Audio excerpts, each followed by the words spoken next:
Shut up! That's the first noise that goes to my stream? Damn. Alright. Well. Here we are. Monday morning. Once again. Starting the Hoard of the Dragon Queen. Right. So, welcome to the Tavern League. This is where we play Dungeons & Dragons using Fantasy Ground Unity. Today, we are going once more through the playthrough of the Hoard of the Dragon Queen adventure set in 5th edition Dungeons & Dragons. That's not good. Anywho, go on ahead, pour up a mug of your favorite ale if you're able to. Pour up a glass, grab a seat. The sneaky paladin is filling up quickly with adventurers waiting to hear the latest tale. Remember, you can drink. Take care not to get too drunk, as the paladin is always watching. This is the Tavern League. Your armor class. Good morning, adventurers. 19. Okay. Oh, dang. Hi. Hello. Hello. Shalom. Shalom in the home. All right.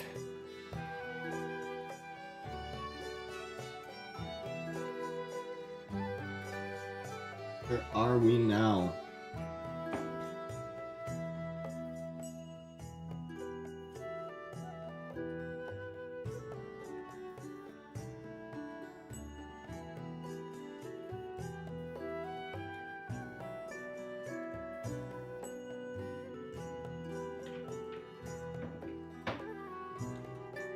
How are you guys doing this morning? I'm good. I'm tired. Tired? Me too. But good. Well, I stayed up last night trying to finish the dice I was making. Oh, that'll happen. I was painting them and yeah. But they look cool. I'll put a picture in the Discord. Yeah, definitely. Let's check that out. They're not the best, but I mean, I'm still learning. Yeah. Should be in the bar chat.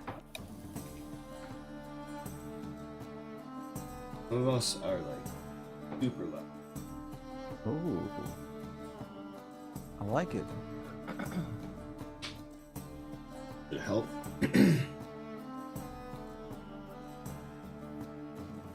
Oh, there you go. That's cool. Thanks. Yeah, you gotta like sand them down or something? Or you? Yeah, so I'll have to sand down the edges, and I need to figure out something to not have air pockets, because there's some air pockets on some of them. The D4 turned out perfect. The D6 is almost perfect. There's just some that have a little air pockets, but yeah, those are it. That's cool. Alright, so, if you guys are ready, I am ready. I was born ready.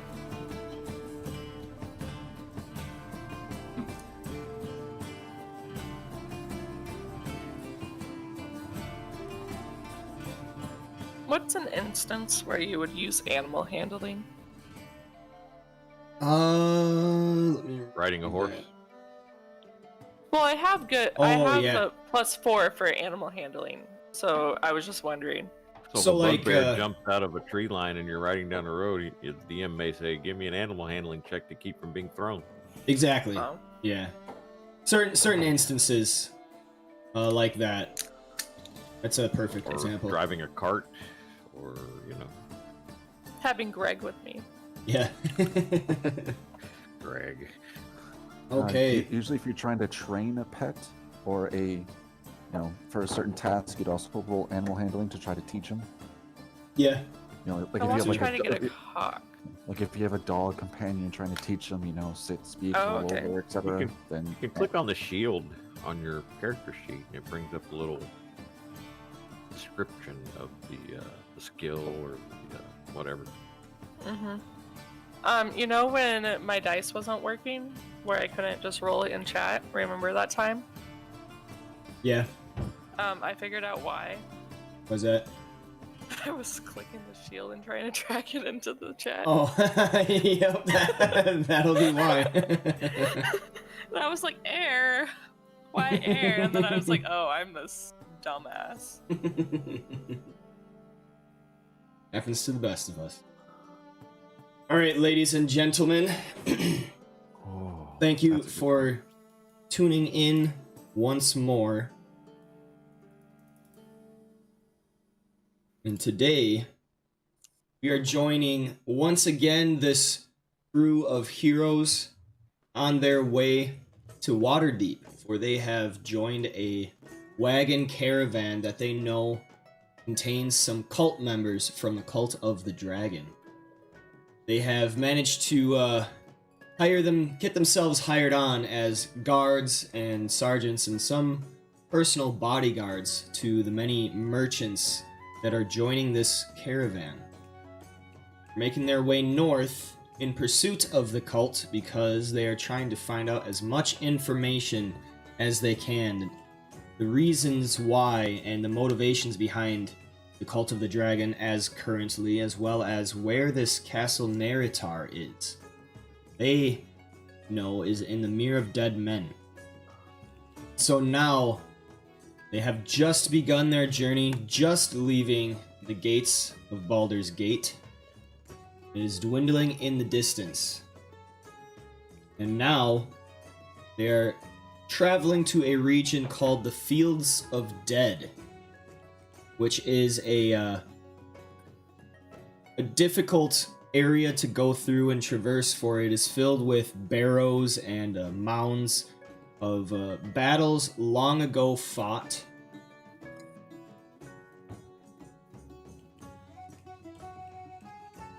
I gotta find it. It twists and wanders through the hills that are dotted with ancient battlefields, dolmens, and barrow mounds. Common wisdom holds that it's a very bad idea to light a fire on a hilltop at night in the Fields of the Dead because the light attracts monsters from miles around. Crossing this territory takes several days, during which everyone should be edgy and on watch. First, we join our heroes, and I would like introductions. Hello, I'm Sauerkraut, and I play Freddie Bloomington, a half-elf bard warlock from the College of Lore. He's a happy-go-lucky, jack-of-all-trades type who's out for redemption and to gain fame and glory so that he may eventually return to his homeland. Hi, I am Otto. I play Hawkeye. She is a wild hunt shifter from the Circle of the Stars. And as much as I like Greg, he's just a little dumb at times. So she would like to find a hawk companion.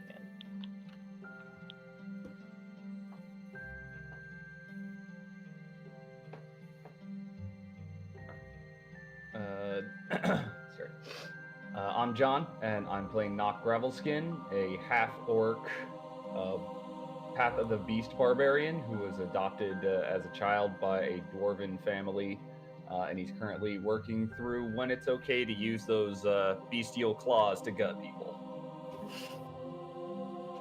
Hello, I am Old Jarhead. I am my character's name is Ondar Stillhawk, a human paladin of Torm from the country land of Tether. He is a true believer in Torm and is trying to convert Noct into the same. My name is Nicole Oldenburg. I play Ireva Galanadel, a wood elf ranger from the Forest of Lether. while she does not enjoy leaving her homeland, she has been sent on a mission from her people to put a stop to some evil that they have heard of in the land, and she is determined to complete her mission and return home. All right, very good. Those are our heroes. Assortment of quite a few different characters and personalities. And at this point, historian will be... We have Freddy. Look forward to reading through your journal entry.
We can begin with Ondar and Noct on their wagon next to Edelri Lewell.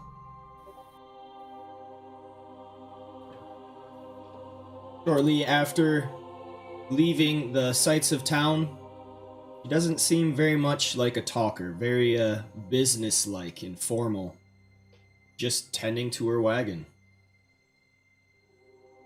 So that's what they're calling it these days. Noct, did I hear you snoring during morning prayers? No, I don't snore. That was horses. Ah, Fucking horses. right. So you are selling wood, Lady Ed Heldry. She looks back at you with a passive glance. Yes, I've taken wood from the jungle of Chult. Is not it odd for elves to cut forest? She seems a little annoyed at that, but looks back at you and says, "Well, the business of being a merchant, you know, you have to find product wherever it is. I plan to sell it to the master carpenters and cabinet makers of Waterdeep, which will turn it into exquisite furniture. It's good that you would take such a beautiful thing as the wood of the trees and turn it into something even more beautiful. Oh, I'm not casting aspersions. I just thought it odd. That's all. I'm sorry. Didn't mean to offend. Yeah, I wasn't gonna bring it up, but you all traveling. You know that there are forests in other places, right? It's all just wood. It's not like, you know, ores and minerals. You got to get those in specific places. But look, there are trees right there. Let me point at some trees. Those are also wood. Why are we? Who buys wood from a different place? She nods her head slightly to Ondar, approving of your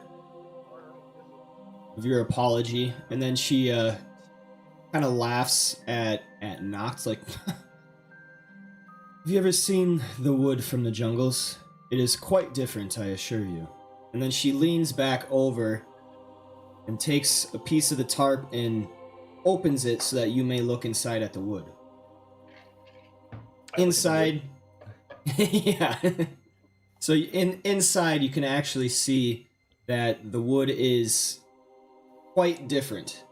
It is a lot There's a lot of wood there that seems to be from one tree, kind of leading you to believe that one tree is much bigger than the trees that you see normally in your area.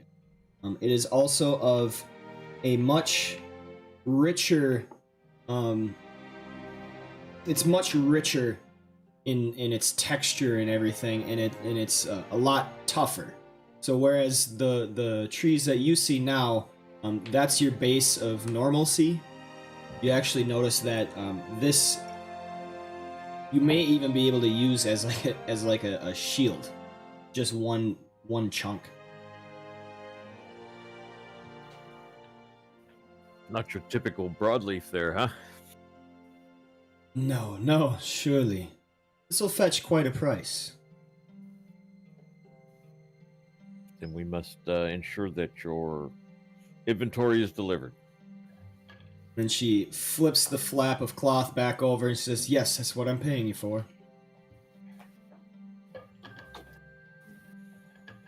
Keeping an eye on the cultist and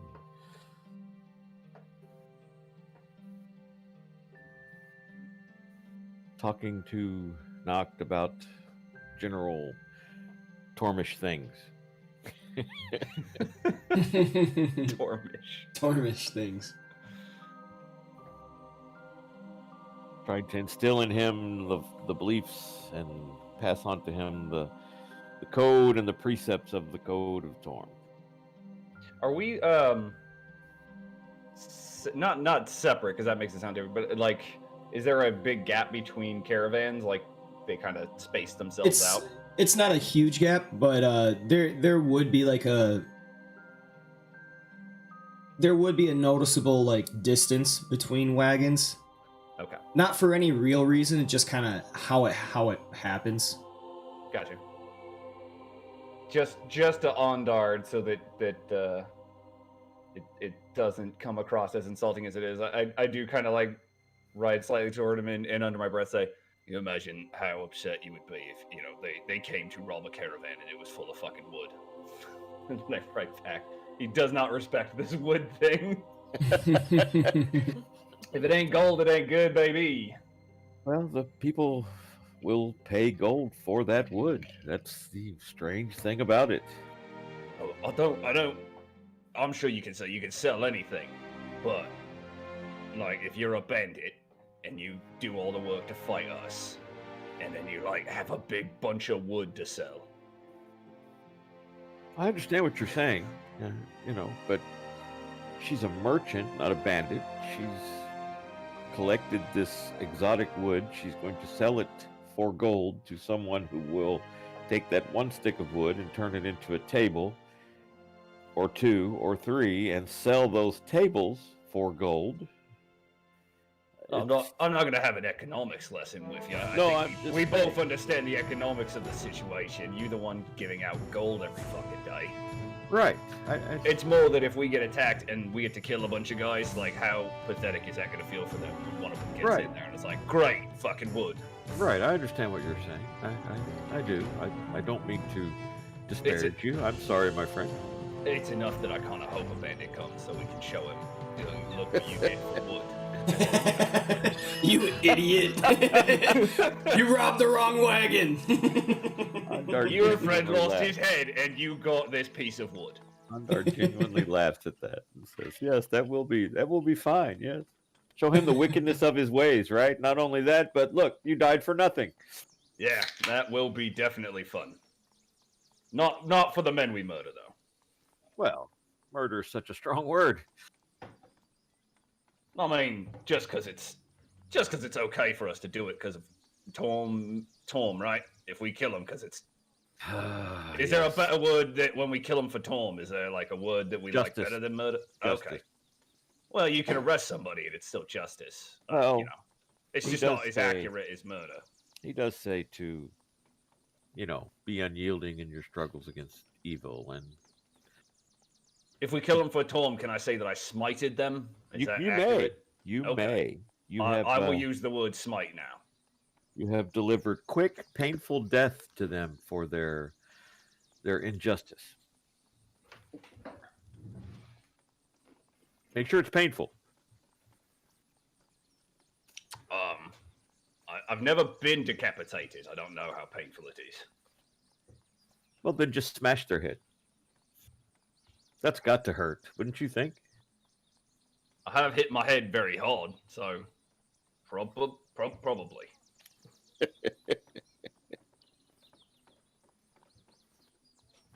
Is Freddy singing? 1 second. Uninterruptedly. So while you guys are traveling north on this wagon with nothing but the tedium of teamstering horses to break up the silence, the relative silence of your surroundings, you hear to the north of you, in the wagon just above Ondar and Not, there's a man kind of smacking his horse. Edelry gives quite a few curses in Elvish. You know, you get the gist that she's basically cursing the man in front for his cruelty. I look back at her and I look at Not and I say, yes, she's angry at the man for mistreating his animal. Perhaps we should put an end to that. I mean, isn't the whole thing a Torm is protecting the innocent? I mean, horses are not innocent. Have you ever looked in them eyes? There's a darkness in there. Not with my horse. You can feel the evil coming out of those things. Well, I mean, I don't disagree, but we probably shouldn't actively pick fights. no one said anything about fighting. Perhaps we can assist him by encouraging his animal to do his bidding. And I spur my horse forward. All right.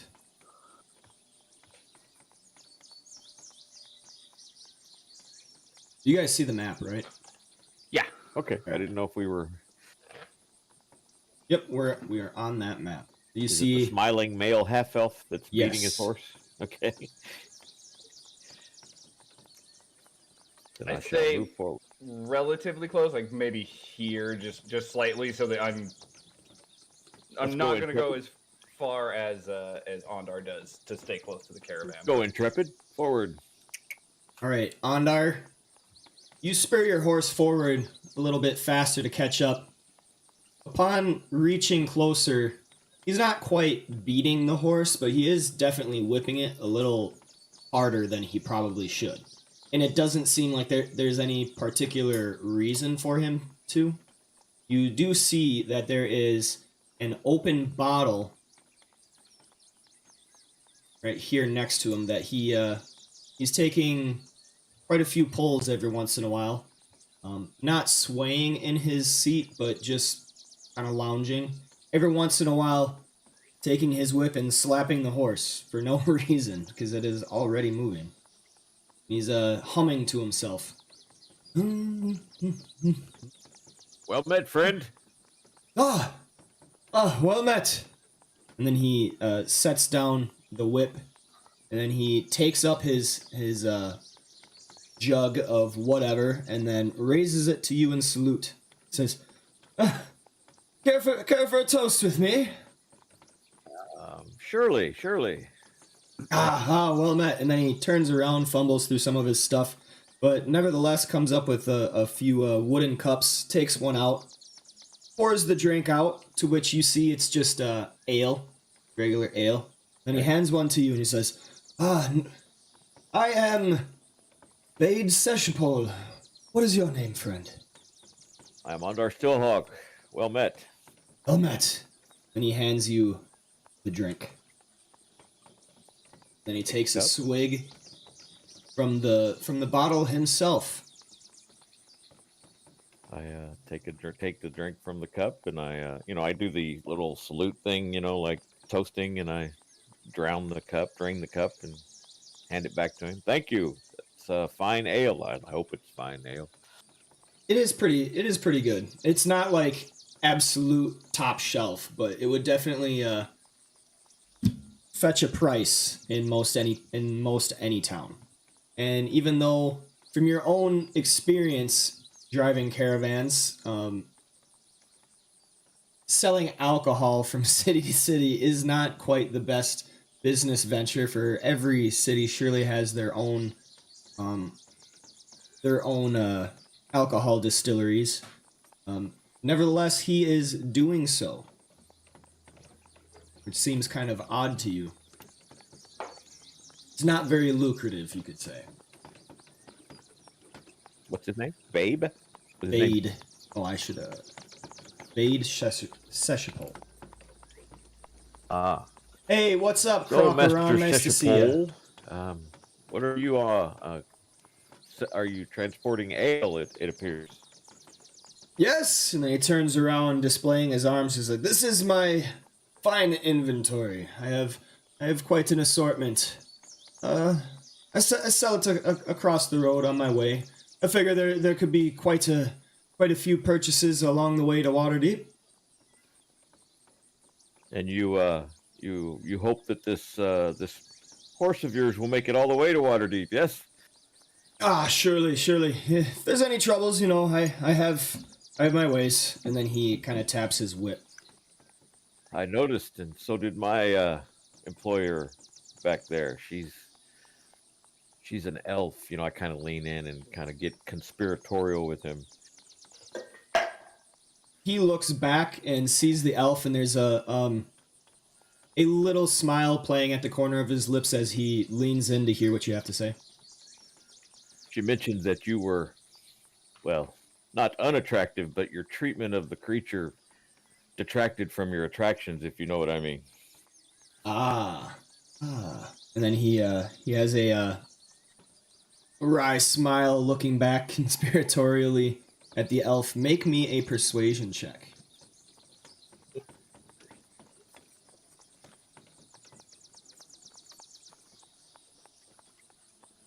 Boo! All right. Not a good liar, So looking back, The guy's drunk. He's not listening. he takes notice of Edelry, and he's got kind of a smile on his lips. But now he looks at you, Ondar, with a little bit of suspicion in his eyes, and he's like, "She told you that, really?" Well, I said not unattractive, but the fact that you're beating this animal so severely for apparently no reason at all, as it is drawing your wagon forward, is detracting from your attractiveness. Yes. And he looks a little bit shocked at that accusation. Beating? Surely I'm not beating. I'm just driving it forward. Well, I think you could be exaggerating your attempts to spur the horse on. It doesn't need to. It's going rather well, it appears to me. And then, because he's obviously a person that pretty much has a drink at any time of day. Right. He's got that look on his face like he's deep in thought, completely unaware of his surroundings. I suppose I would hate for the horse to turn on you. I've seen it. Trust me, many a time. I think you have a point. We haven't hit a troublesome point in the road as yet. And then he looks forward to the distance of the months of travel that he knows are ahead. And he's like, and then he turns back to you and says, I suppose you're right. I'll watch myself. Looks back to Edelry and then looks up again. Says, thank you, friend. I'll keep a closer eye on it. Perhaps you'll join us when we make camp. Surely. My friend Noct is a great cook. Surely. Let's seal it with another drink. And then he pours another cup and then hands it to you. I drink it. Well met, friend. Blessings of Torm upon you, my friend. Blessings to you as well. And then he just kind of continues to drink from his ale. You do notice that the whip is still next to him, but his hand has not reached for it. Okay, I just slowly drift back. And he's just humming to himself the same tune as before.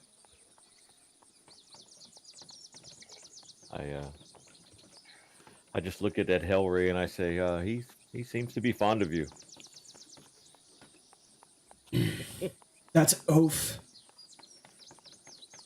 I've invited Highly him to join unlikely. us in camp. Why would you do that? Well, perhaps we can dissuade him from treating his beast so with friendship and kindness. Someone should beat him the same as he beats his animal. Well, we will try not to have that happen, right? She does not reply. Just looks with stern disapproval at the man. We could just take his whip away. If it comes to that, that would probably be the best thing to do, yes. I'd give him like 3 hours into sitting down and he's gonna pass out. He is deep in his bottle, his jug, and it's not bad ale. No, it's not great, but it's not horrible. You can cook, yes? Yeah. Okay. I told him you were a fine cook. I find that I am a fine cook, but none of you guys like dwarf food, so I don't know. The mushrooms that grow above ground seem to be more poisonous. Well, also we cook with rocks. Right? You don't eat the rocks, but it's a part of like a I gotcha. seasoning kind of Right. situation. Like grape nuts, right? Yes, it's like kashi, but with pebbles.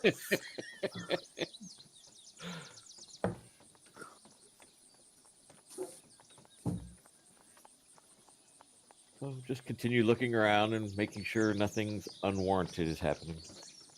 Yes, you actually you're able to see the specific wagons that hold the cult stuff, and You said earlier they're separated though, right? They're not all together. They're like spaced out in the caravan.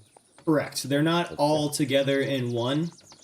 They are spaced out along the caravan. Is there any See- communication between them though? I mean, like a No. runner or Nope. okay. Nope. It is just singular wagons to kind of give off the impression that every wagon is its own merchant with its own goods. But you do notice that there are a few, I guess, stragglers that would have joined the wagons, kind of tagging along, which is not unheard of. There are wagon followers, like people that will pick up along with a caravan to pay to sit on the wagon for a bit and stuff like that. That seems to have been common enough among the cult wagons, Mhm. where there's like maybe one or two, possibly three other stragglers that seem to always be around the wagon that you reason is probably another cult member. Look it up. All right.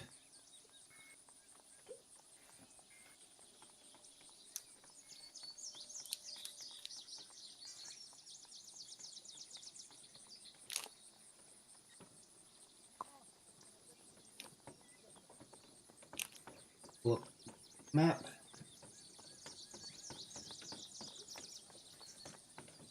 Freddy is in good voice today, Nock.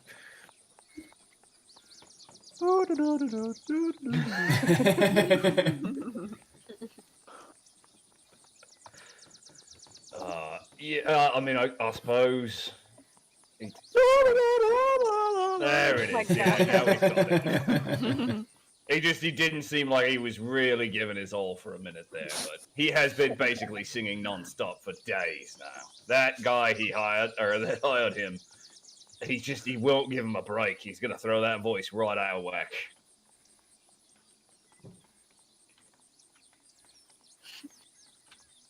The new tune is I quite like it. That Somebody to Love tune. I like it.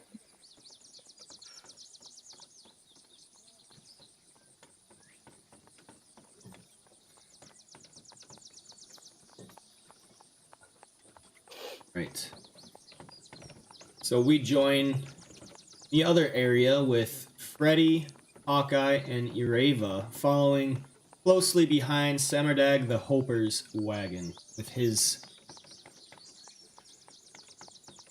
contraband. Not contraband, because that's like a negative connotation, but That's yeah, illegal goods. with his goods. And you notice the sound of something fragile in the crates bouncing and jarring inside the wagon along the tradeway, which gives you plenty of reason to worry that whatever goods he is transporting might not make it. But nonetheless, he is holding the reins, just kind of humming to himself happily. Summer Dog, your goods seem to be jostling around a little bit. Are you sure they're properly secured for the passage ahead? He looks behind. Yes, I suppose they are. No worries. I put plenty of straw in there. Then just continues to hum his tune. All right. I'll keep my mouth shut about that. It's my job to guard it. Oh, no worries. No worries, Freddy. You just keep tuning. You just keep on your tunes, and in enough time before we know it, we'll have made it to the walls of Waterdeep. Well, speaking of which, any requests? Silence. He asks for Iron Yeah, Man. it's Iron silent too. Man.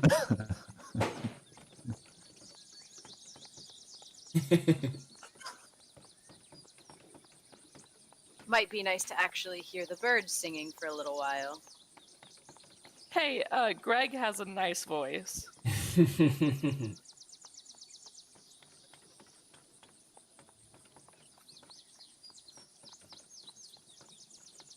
All right. Well, if it's But I silence you talked want, to so Summer do it. Dog again, like that we can hear Jocelyn in the back. That something keeps on moving around. Freddy, he did say Iron Man. You must not have caught that.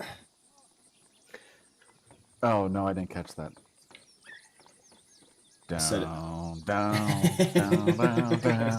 You Raven. Puts up- He puts up the devil horns and just starts rocking his head.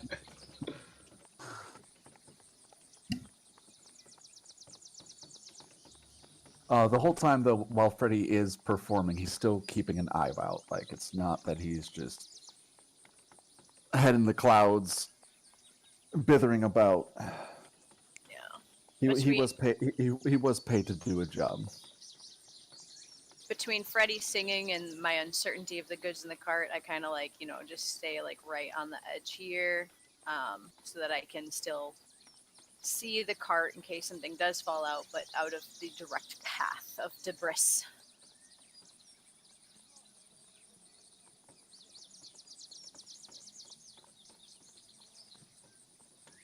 Is his wagon covered, or can we see what's inside and what's jostling? You can see inside. He did not cover. All right. What is moving around? So, upon closer inspection, you actually see crates filled with straw, and there is some white porcelain inside. Porcelain. Okay. Like teacups. Like fine china, right? And Yeah. like fine china and shit like that. Yep. Okay. Fine dinnerware.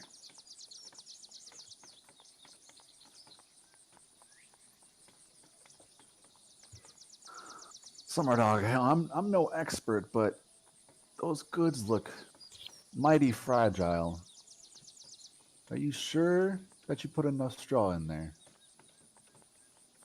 They shouldn't be moving about at all. He looks back to you. Freddy, you worry too much. Yes, it will all be fine. I'm sure. Okay. I've made a few deliveries already. People always tell me I'm naive. I don't know what I'm doing, but I've never had a problem. It sounds like you're gonna have a problem soon.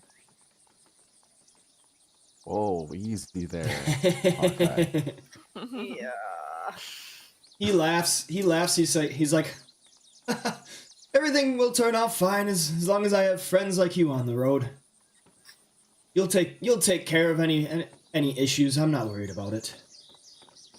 I whispered to you, Reba. Did he just call us friends? I'm not friends with him. Maybe his horse, but not him. We are here on a job, I suppose. It's a means to an end, so... Ureva gives as best a fake smile as she can.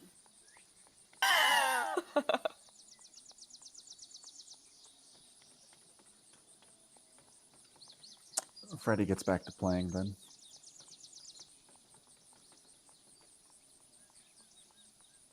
All right, so you all are traveling north, eventually actually making your way into the area known as the Fields of the Dead. And you see in the distance the road winding to and fro around mounds and hills and barrows. And in the country, you even notice like very old rusted swords and such lying on the ground. And it begins to turn to dusk. You have been traveling for roughly 7 hours so far.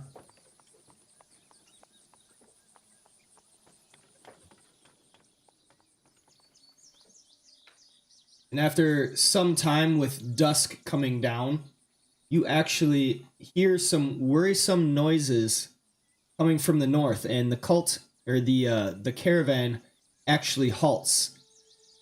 And after a little bit of time, wondering what is going on, runners running up and down the caravan in form of a wagon up ahead that has been overturned.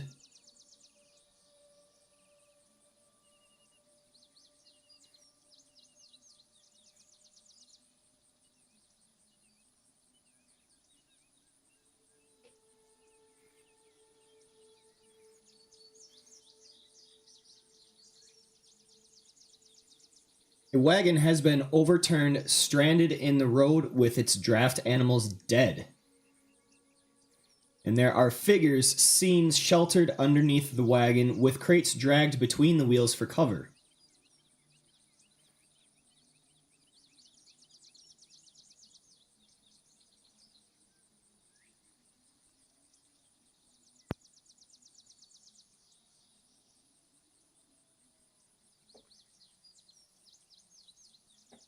Who are any of our people like in the head train, or are we all pretty far, like in terms of how long the caravan is? You're far enough in that you have not spotted it. You just know this information from the runners that have passed it along.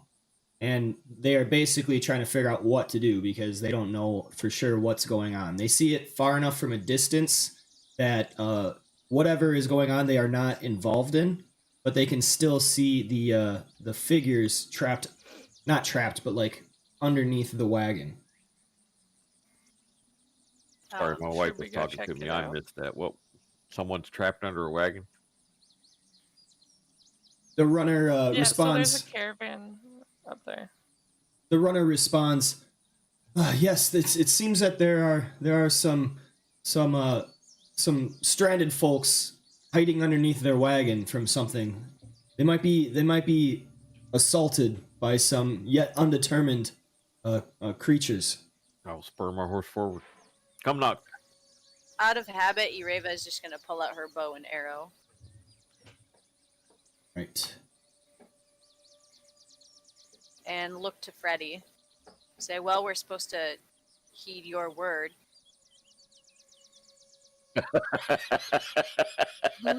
Really digging those claws in about that. Mhm. Oh, can I shoot arrows now? Let me know when I shoot arrows.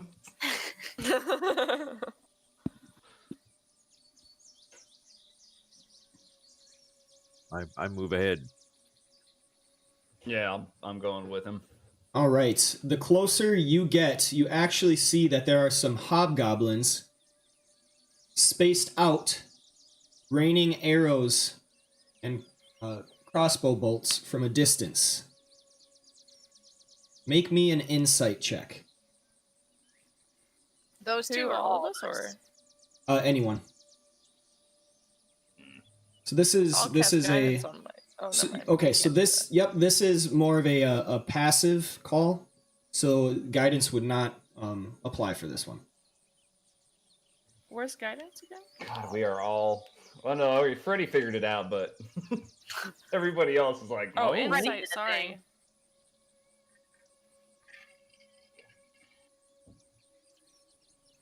Back to my normal rolls is what it is for me. Yeah. So those very cool normal rolls that are friggin' one number. At least you have a bonus on that. Hawkeye's like, I got you. Yep. All right, Freddy and Hawkeye, you get this feeling that with dusk approaching, the hobgoblins might actually make their assault soon. It seems like this has been a long-standing standoff for which they have been waiting for the cover of darkness. And they have not noticed you yet coming from behind. You are, I would say, 60 yards away. So these hobgoblins have their backs to us and they're firing arrows at a wagon. Yes, every time that one of the figures underneath the wagon pokes a head out, a fire comes. Or an arrow is fired at it. Other than that, they are just sitting in wait. And the hobgoblins are between us and the wagon? Correct. Oh, sword out, charge. All right. Okay, Mr. Sergeant, what do we do? Everybody, please roll me initiative real quick.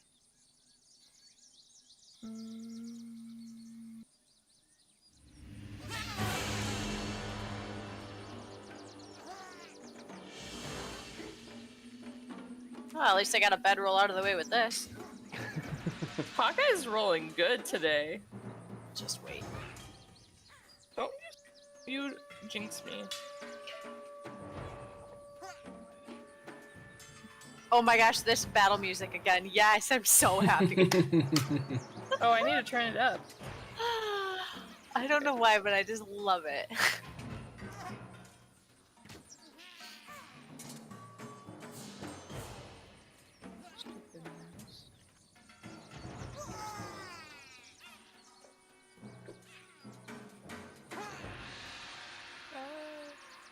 All right, so I have you guys on the map just off the way. This is where I will have you begin.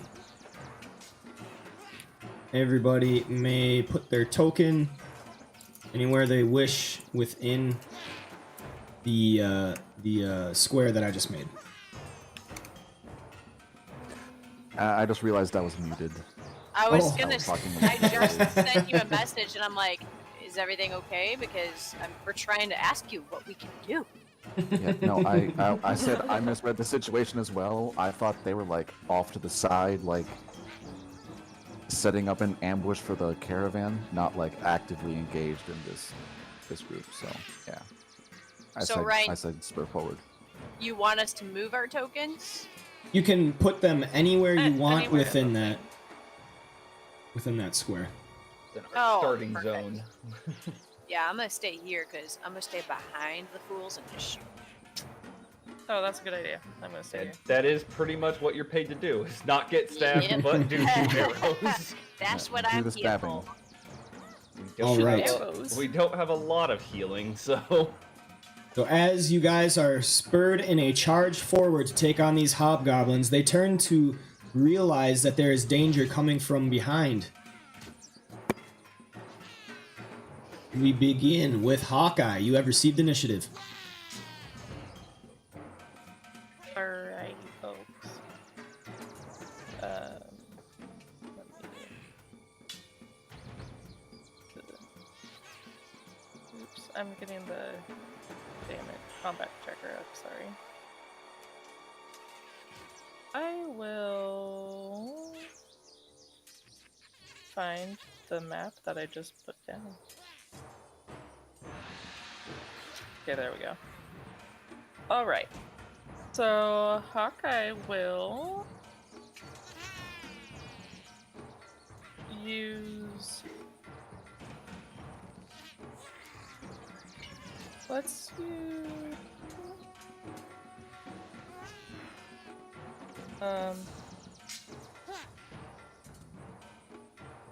Do I have icy knife on here? I actually may have forgotten that. I got it. Oh, I found it. I was just on a different thing. Sorry, I didn't see it. It is on there? Okay. Yeah, it is. So I'll try ice knife. I think. Okay. Look. Oh, I understand the rules of it. The first dice is to actually cast it, correct? Correct. Okay. You did not target anyone. Oh, shoot. So...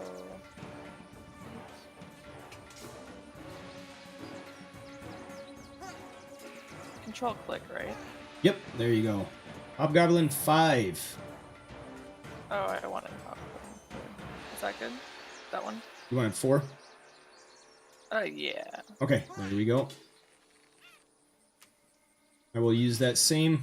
That is a miss. Okay. Make sure you click the first level spell slot for using Ice Knife. Yeah.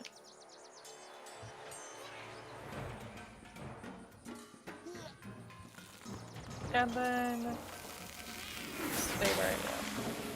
So I'll end my turn. If I can find the damage tracker again.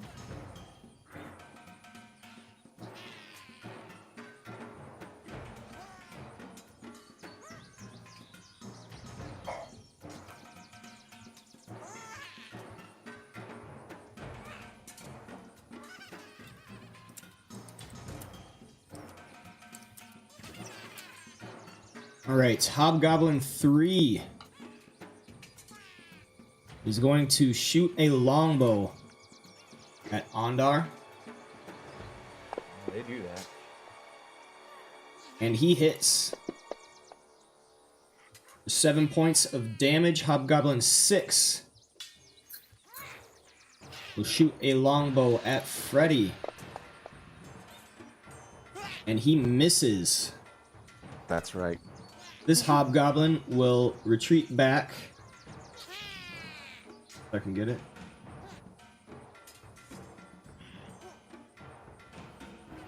There we go. So there. Ondar, you have received initiative.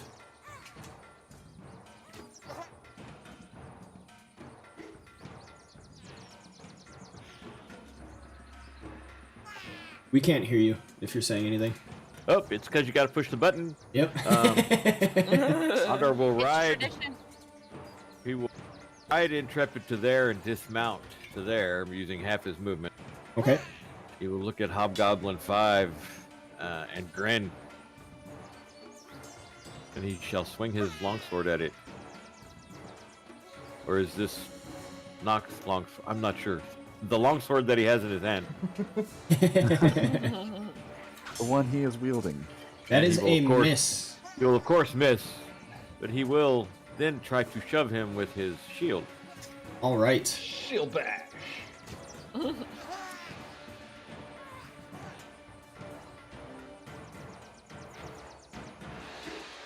Hey. I roll a Hey, 23. That is a hit. Nice. Well, he's got to beat that. I mean, he can use athletics or acrobatics to beat that.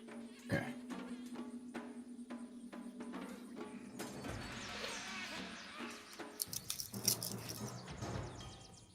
I just made it as an attack roll to save me from flipping pages. Gotcha. All right. He is shoved backwards. Oh, I knock him prone. Yeah. Knocks him prone. Oh, I knock it. I put it on him. Okay. Gotcha. So I knock him down and then laugh. Ha ha ha ha! Very nice. And I point my sword at Hobgoblin Captain. And you shall feel the wrath of Torm. He grits his teeth. Hobgoblin 4 is going to shoot a longbow. Shoot his arrow from his longbow at Noct, and that also misses. And he will step forward.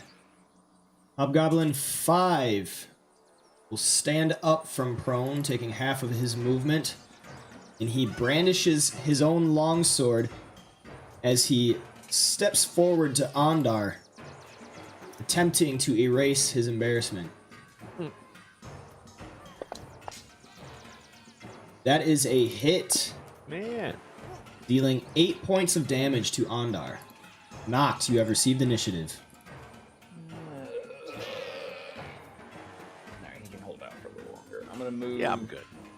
But instead, I'll move to this side. I was gonna go the other way, but I might have to help you out. So I'm gonna run up to here and rage. But where are you? Where are you, button? There you are. It's like a question.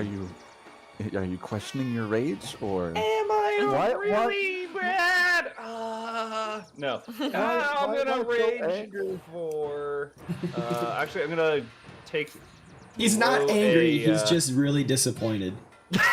This is a disappointment tale I've grown. But I'm going to just use longsword. Yeah, I'm gonna use longsword instead of. Actually, is there any reason not to use this tail? Really not. It has a higher damage chance. So yeah, I'm gonna swipe in with Did these. you just grow a tail? Yeah. Also, sometimes there's a tail.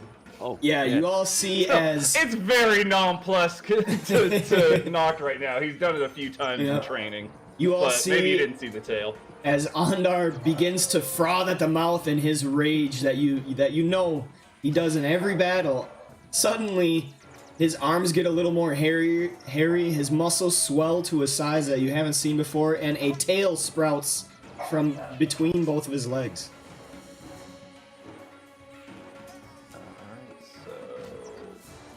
Alright, and I'll reckless this. All right. Now that there we go. Hit these buttons. Didn't have everything on those open, so it took me a minute to find them again. Gotcha. So swing. That's the damage. Dang it. That's on me. Let's see if that hit Yep, roll a hit. or not. Whoops. I'm gonna say that It does 19 hit. to 24 is gonna hit. A hold on, savage swing. I think the tail. I can't remember if the tail knocks them down or if it's just the reach on it. Give me one quick second. I don't have that open for some You reason. grow a lashing, spiny tail, which deals 1d12 piercing damage on a hit and has the reach Okay. property. Just the reach thing, yeah. And that. Yeah. What was the damage on that? A 5? Just to see, I'll use Savage Attack just to see if I can roll For tail? higher than a... No, so Savage Attack, I can re-roll 1 damage Oh, die. yeah. So I'm just gonna roll the 12 in the box, and if it's higher, then you can add the extra. So let's Okay. see. Oh, it's a max! So yeah, let's go and take that 12 instead of the 5. So Right. that would be a total of 17. 17 damage. Just punctured with that tail strike. Like a stingray. The hobgoblin falls down to the ground. Dead. And just kind of looking around at the other ones to see what their reaction is to sudden man growing tail and destroying one of their friends. They look a bit worried. So does Ondar. There. Yeah. It is a worrying thing to see. You see some of them looking to each other in a look that's telling you like, what the fuck just happened? That's the same look on Ondar's face, by the way. And I have passed it along because that's all I got. Right.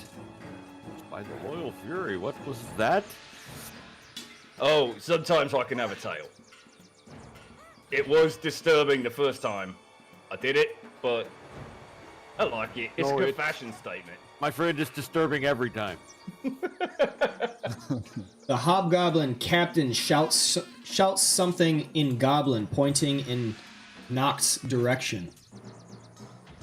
Does anybody know Goblin? Oop. Nope. Nope. Unless you I can know read the giants. text in the box, and then you do. To the Googler. It's not a language. It's just guttural. It's nothing. He will 5, 10, 15, 20, 25, 30. He will step up.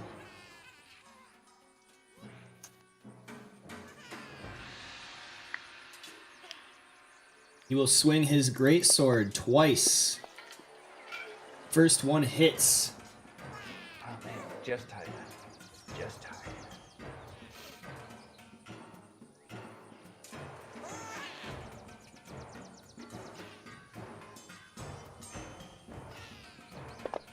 First one hits, dealing 3 points of damage.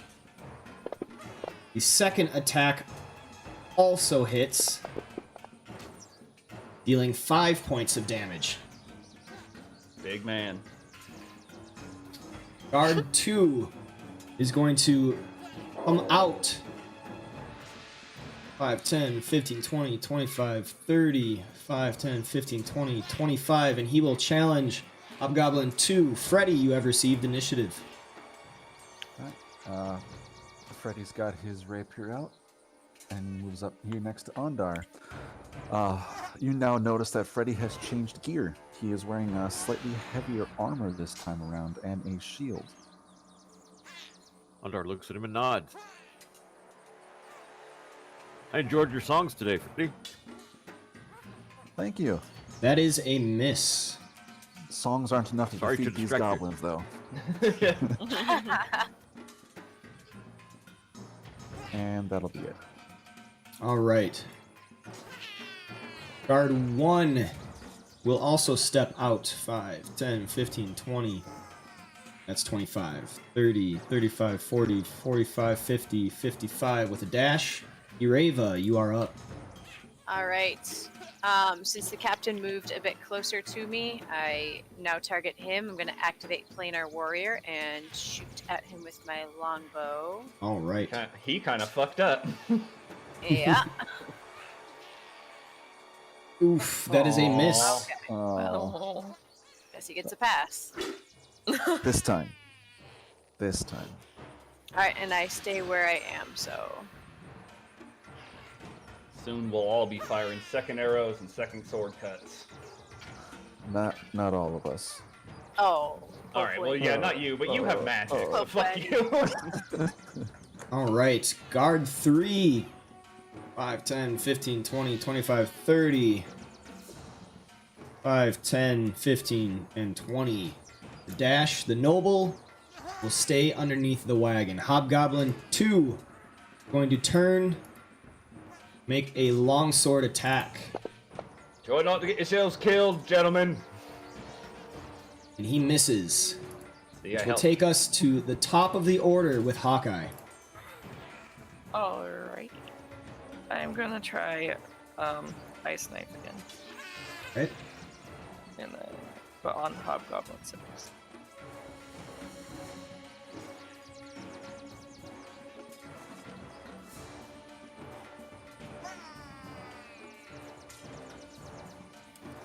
That is a hit. Hey. Alright, so then do I do the damage first on that one and then the Yeah, do the damage dexterity first. save first? Okay. Do the damage first, and then we can do the dex save. Alright, now you would target everything within 5 feet of Hobgoblin 6. So that would be Hobgoblin 3 and Hobgoblin 4. Now you hit the second one. Does Ice Knife hit the primary target as well? I think it does. On the But I splash? could be wrong. Yeah, the target and each creature. Yep, okay. Yeah. They all fail, so go ahead and hit that second damage. Alright. Hawkeye sends a bolt of ice shooting out, hitting Hobgoblin 6 smack in the chest. It explodes in a Wow. it explodes 5 feet outwards in all directions, hitting the other hobgoblins around it. Hobgoblin 6 falls to his death. That is another level Ice 1 spell. baby. That's why you wanted that one, isn't it? Just so that you can say that. Well, I also like the effect of it too. Yeah. Like it's kind of attacking twice in one turn. Yeah, it's pretty bad. Hey, any AoE right now is good. We have a stunning lack of area control. And then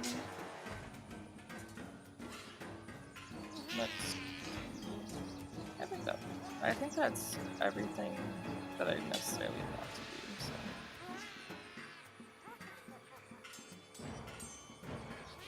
So. All right, Hobgoblin 1.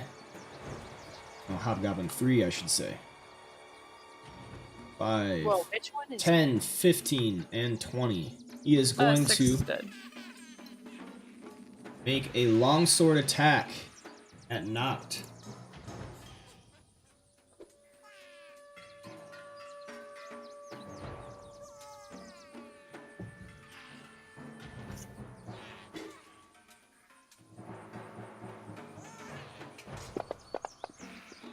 And that is a critical hit. Oh shit.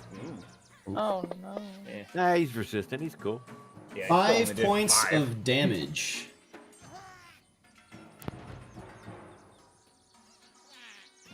All right, Ondar, you are up. Here we go again. We're going to swing once again with this longsword. Okay. Hey, it's a hit. 18 hits. Hey.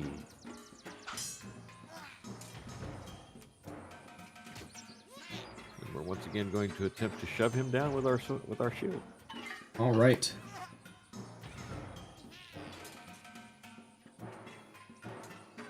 Not such a good roll. Even so, he is pushed backwards, shoved down. You may put prone on him. All right. We are going to move. We are going to move to here.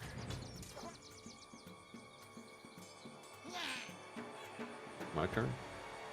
All right, Hobgoblin 4. Going to step up right here. He is going to attack Ondar. And that is a fumble. He critically misses. Hobgoblin 5. Stand up from prone. And then he will make a longsword attack at Ondar. That is a miss. Noct, you have received initiative. Alright, I think.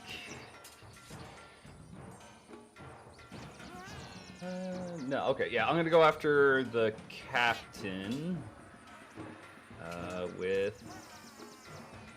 Yeah, we'll do tail strike. Oop. I grab that. Let me do it recklessly, because I am nothing if not reckless. Persistent. Oh. 23 a hit. That is a hit. Alright, so I'm going to do the first roll, and then we'll see, unless it's max, if I want to re-roll it. Won't hurt to try, but 9's pretty high, so probably won't beat that. Oops. Yep, we're going to take that 9 for 14 damage, and I'm going to yeah, I'm good there. I was going to move over some, but I don't think that the other guy is really going to go after Ondar anyway, so I think he's good. All right, the Hobgoblin Captain will once again attack Noct. First great sword hits.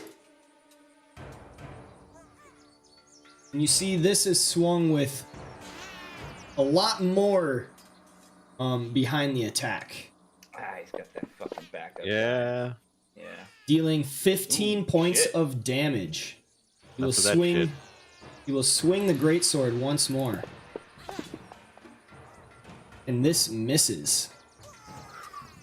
Guard 2 will attack Hobgoblin 2. Miss. Freddy, you have received initiative.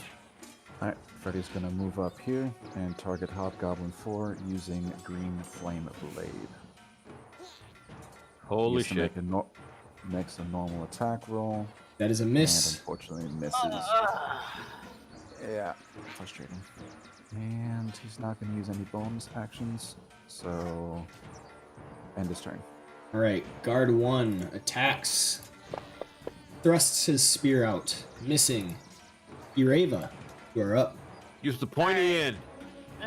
Yeah. All right. I'm Ireva trying.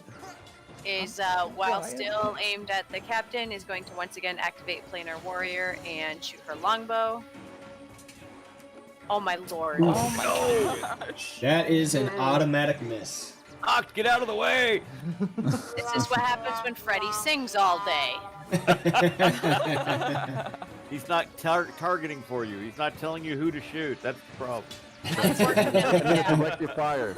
Unfortunately, I apparently turned dumb instead of deaf. Suppressive fire here. The guard thrusts out his spear, catching There the you go, the hobgoblin sharp end, yes. for 5 points of damage. The noble still remains underneath. Hobgoblin 2 going to attack once more with his longsword. And that too is a miss. We go back to the top of the order with Hawkeye. Hello. So I will summon Beast. All right.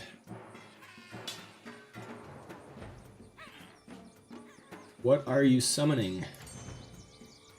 I will summon Greg.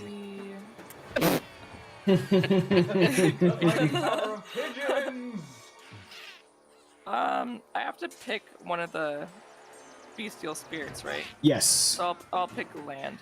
Land, okay.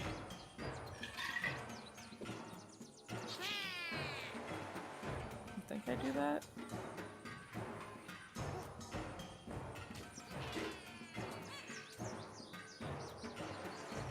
Where do you want to summon it? Next to the captain. Morgan. Where? Ayo. Where? Use your pointer. Oh, sorry. Let's do like where the dead, like Use your pointer. next to the. Use a pointer. There you go. You mean there? That was me. But Oh. Oh, Okay. but yeah. So if you press and hold the left mouse button and drag it. If I do what again? I'm sorry. press and hold the right and left mouse buttons and then drag it, that creates a temporary pointer. Oh. There you go. That. You want it right there? Okay. Yeah, and I'll. What kind of animal does it resemble?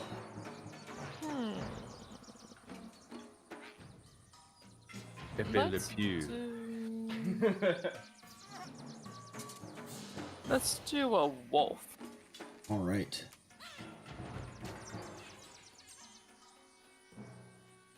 I'm sorry, I'm trying to pull up the summon beast on my phone so I could read it more. Okay. And then that was my action. Yep. It obeys your verbal commands, which is not an action required by you. And if you don't issue any, it just takes the dodge action. Okay. Yeah, because its turn is directly after mine, isn't it? Yes, directly after. It has multi-attack and it has maul. Okay. And then it has pack tactic, doesn't it? So it gets advantage because Yes. Noct is right next to it? Yep. Okay. So I'll use my bonus action of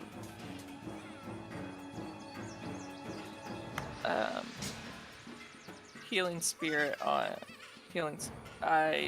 hold on.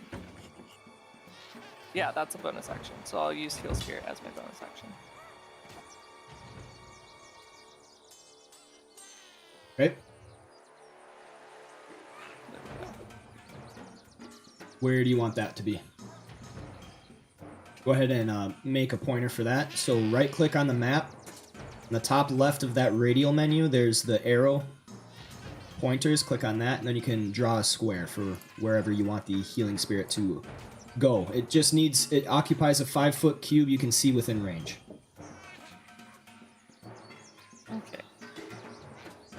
So click bonus.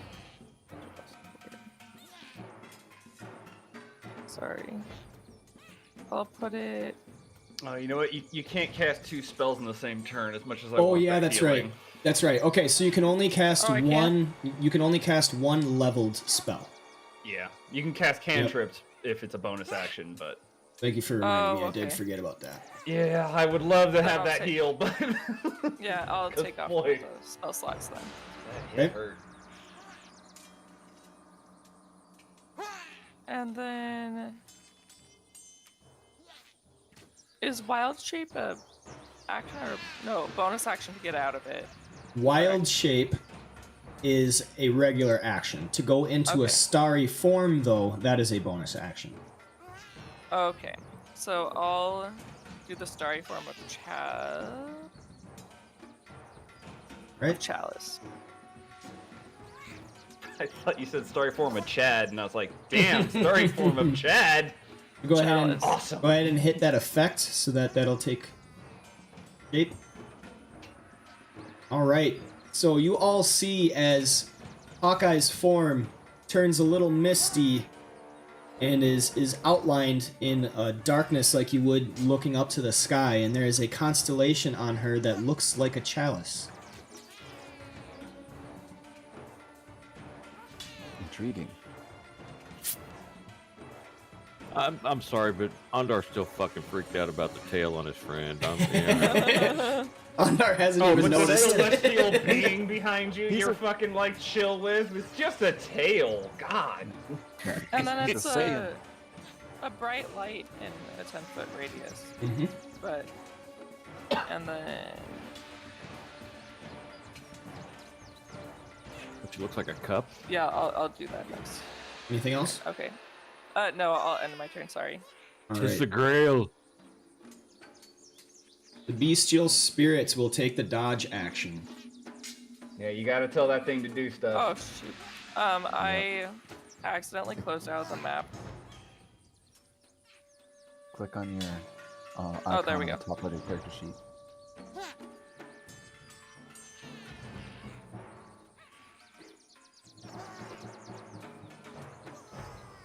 Didn't go.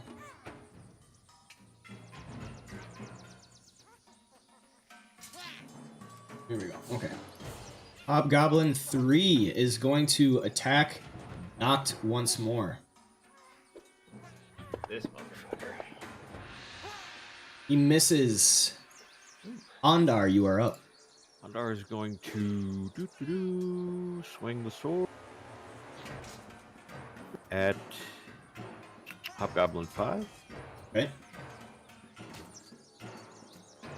That is a miss. Holy shit.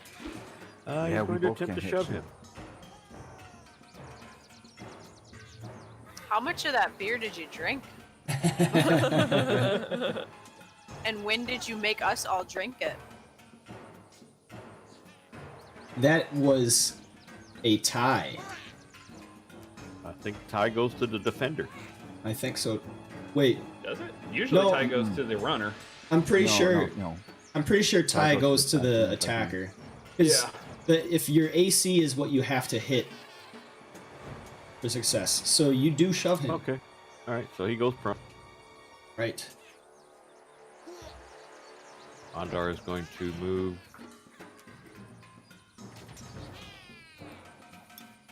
to there. All right. That will end his turn. Hobgoblin 4 is going to attack this new adversary. Makes a longsword swipe at Freddy, which misses. Freddy is able to dodge out of the way. Hobgoblin 5 will stand up from prone. It's just up and down, up and down, up and down. So that's 15, 20, and 25. He will attack Freddy with his longsword. That is also a miss. Noct, you are up. Nice. Armor doing work. Going to. At least something is. Which is worth it. Alright. I am gonna reckless. But I'm gonna actually aim at Hobgoblin 3 with this. Well, it's tail swipe, but 22 to hit. I'm gonna guess hits, and yeah, we're not doing. Well, I guess it doesn't matter, but just to make me feel better. Actually, could have been much higher. It could have been as high as 13. So, but it doesn't matter. He's dead. Yes, he is dead. And prepare myself for the captain's reckoning, but at least hopefully he doesn't get that extra crazy fucking damage.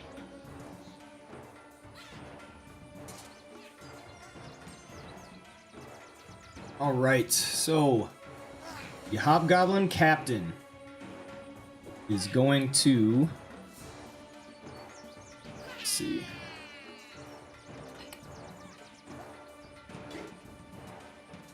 And he's just going to attack you like normal. Great sword knocked. First one hits. He has been getting a lot of 20s. 4 points of damage as the second swipe comes across. That is a miss. Guard 2 will attack the Hobgoblin. Missing. Freddy, you are up. Alright, Freddy is going to target Hobgoblin 5 with another green flame blade. My rapier erupts in green light. That I is- notices this. Oh, nice. That is Act- supposed. actually Hold up, hits. hold up. That is supposed to be made with disadvantage It is? because you are not proficient in medium armor. Yes, I am. Hex blade.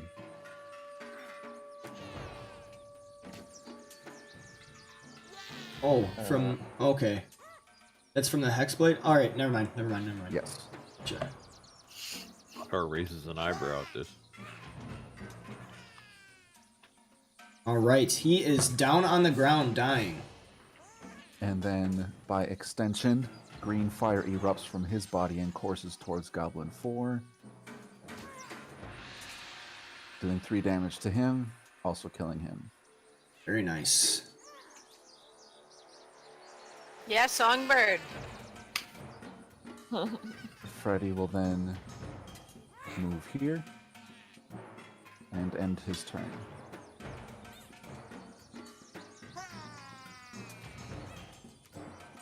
Oh man. Doesn't have the Warlock doesn't have green flame for a sound. We got a whole bunch of new sounds. All right, guard 1. Is there flame sword? That might be. Is that sorcerer that gets that and wizard? Got That might be Eldritch an Blast. option. Yeah, I haven't used that yet. Guard It's on 1. the list. Automatic miss. Ireva, you are up. All right, she will once again aiming at the captain, activate planar warrior, and take another shot. Oh my! Oh my god. That Oh, wow. is another miss. Oof. Ooh, big oof. I just pat her on the shoulder. It's okay, you'll get it eventually. She I just remember my says, first time shooting a bow. she just shakes her head and says, "I might as well become a bard at this point." All right, That's guard true. I've done more 3. damage than you. Spear. That one hits, dealing 6 points of damage, felling the Hobgoblin in front of him. Well done, fellow. Or Here, lady, here. whatever the case may be. We move on to the noble, who does not move. Hawkeye, you are up. Alrighty. So before I forget, I'm gonna tell the beast to attack. All right. Make sure you do something this turn, buddy. I don't Wait, know attack. if you weren't listening last time. I mean, it was also my fault for not telling you what to do. Wait. Attack who, though? The captain. Good There you catch. go. Let's be specific. I say you're about to have him attack knocked. And then it will do the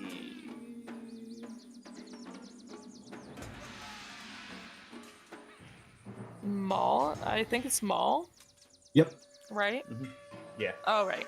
So that's what that will do. I will. What will I do? I was just making sure I didn't have to do that. Didn't have that. I'll move up. Why not? I'll move. Oops. There, I guess. If I have that much speed. Go ahead and move your own guy. Okay. Or do you want the bestial spirit to move? Oh no, I want Or me to you. move there. Yeah, you can move your own. There you go. And then can it, if I cast since Shillelagh is a cantrip, can I cast that and attack with my quarterstaff? Shillelagh is a bonus action, so you would still have a regular action, yes. Oh, Right, you use your action to attack. You like empower I'll use poison your spray. stick. Poison spray on the captain. Isn't that ranged? Poison I think spray? I think it's a cone. Yeah. Is it a Or is it a cone? cone? Because if so, you're gonna hit Ondar with that poison. It's okay. or both Freddy and I would It's really like to not 10 be hit with poison. It's 10 feet. You put cone? Yeah. It. I don't think it says. I don't remember which one poison spray is actually. Maybe I might be It thinking just something else says then. 10 feet is the range. It And should be then- in the description somewhere. It should say Yeah, I'm like, reading the description. cone or target attack or something. I'm pretty sure it's a cone, but it doesn't explicitly spray. It doesn't explicitly say. What the hell? I was wondering. What was the name of it again? I'll just wiki it. Poison spray. A puff of noxious gas. So no, it's not a cone. No, yep, you're good. It just has a range right. of 10 feet, but Yep. so you, It has- so you don't it has have to be that range. close. Yeah. In fact, it would be really cool if you maybe weren't that close, because you're the easiest target for that guy to go at. Maybe if you just didn't step so close. Yeah. Oh. Yeah. It's just a 5-foot puff. Yeah, I was thinking. I think it's like acid spray. I get those two confused all the time. Acid Right. spray. I think it's the cone. Yeah, I think acid that's spray what I was is. thinking of too. It's almost like they shouldn't Well- have named it spray. 'Cause spray and then a different spray. Alright, and then so.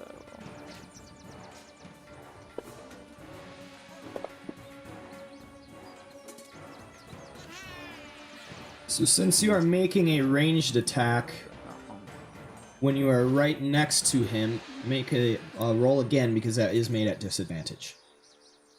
Yeah, that's also a thing.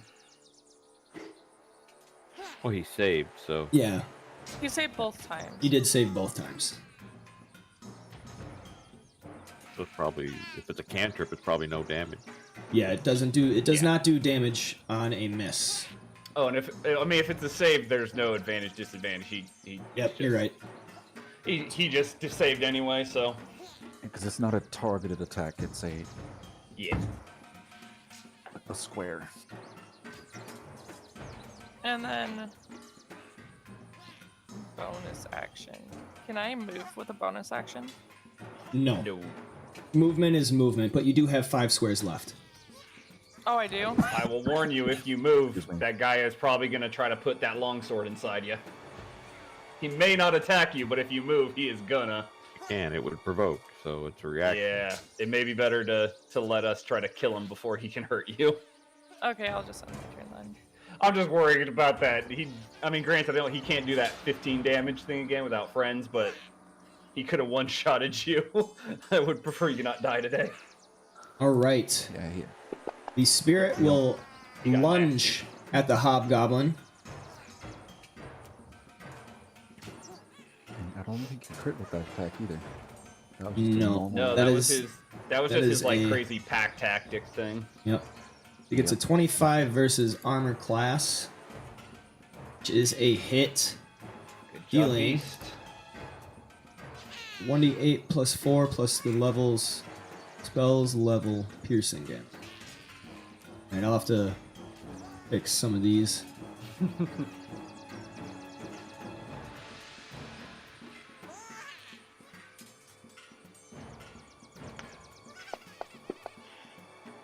Ten points of damage to the captain. Yeah, that ain't nothing. That ain't enough. Kill him. We move to Ondar. Andar throws his shield to the ground and grabs his sword with two hands, Oh, raises it Alright, above his now. head, and swings. with a mighty smite. Gotta hit first. hopefully. Yeah. He's calling for a smite. Why is it not letting me change it to a two-handed strike?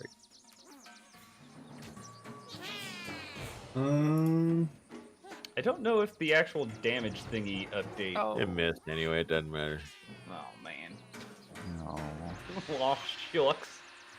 That is Now a he's miss. standing there. You can- Now he's you standing can there knock with him his dick down. in his hand. Now he's standing there with his. No, I threw my shield You down. dropped your shield. Dang it. We could have just really trounced on him. Well, no, he goes right after me, so it wouldn't have been that long, but. I'm basically Well, you standing went- there with my dick in my hand now. You wouldn't have had to attack recklessly. You still I got wouldn't have it. had to, but I might have just for fun. In fact, with all you here, I am going to attack recklessly because I figure, worst case, if he brings me down, y'all are here to keep me alive. Here comes the Barbarian things. swing. That is a hit. Hey. All right, Good job. and we'll roll first time damage. Oof. It is Oh, 10, it was so that's 15 let's points see of if it would have damage. been the ultimate. Nah, it would have been less. So we'll That take that. kills 15. Again, punctured with a savagely fast tail strike, and brings It's like him a to the dirt. stingray. And then slowly he de-swolls his tail because we're out of combat now. He de-swolls, his tail goes down, and he kind of falls down because he is pretty badly beaten.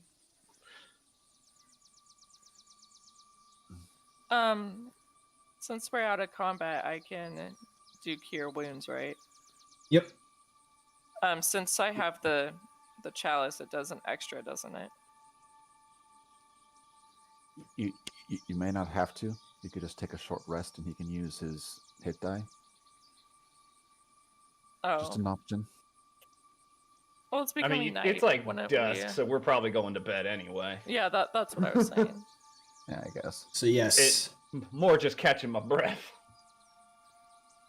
dusk Ondar has fallen. Andar lays And- his hands on him.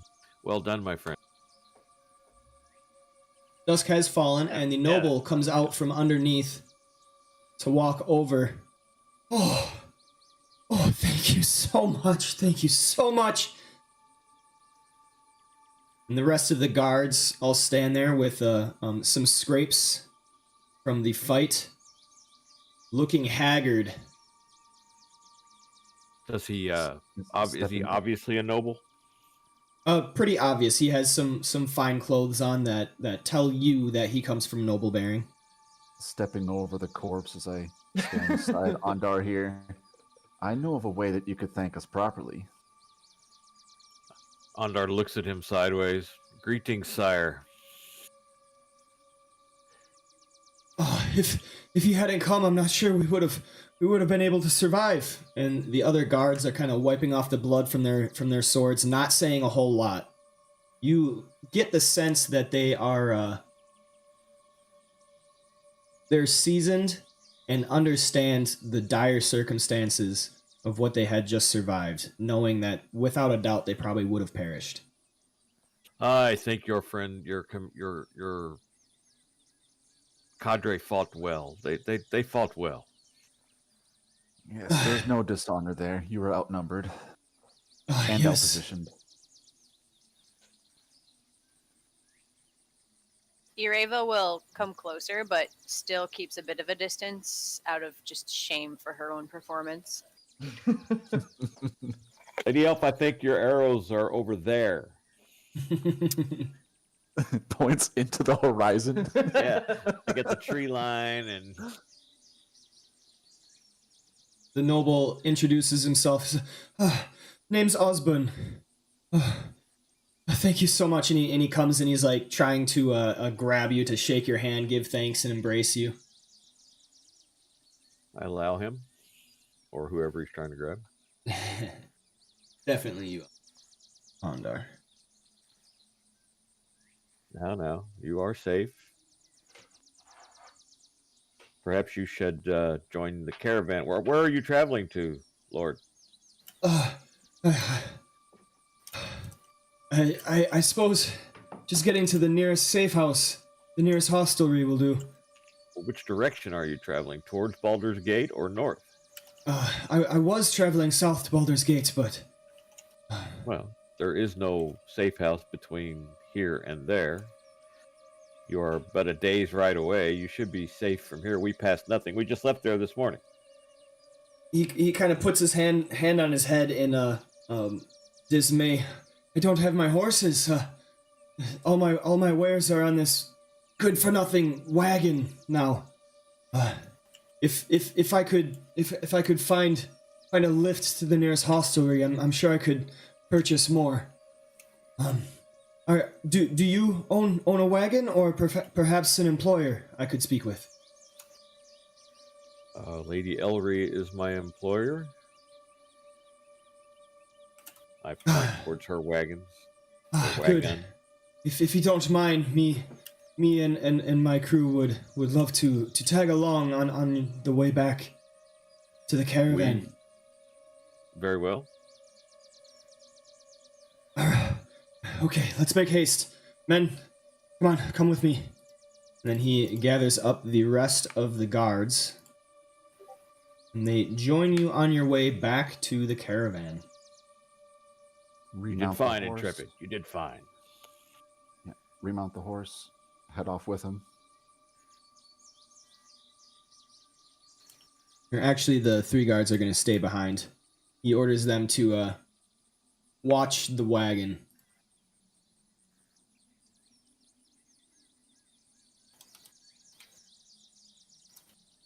And I think we're just going to do milestone. You guys are all right with that? Sure.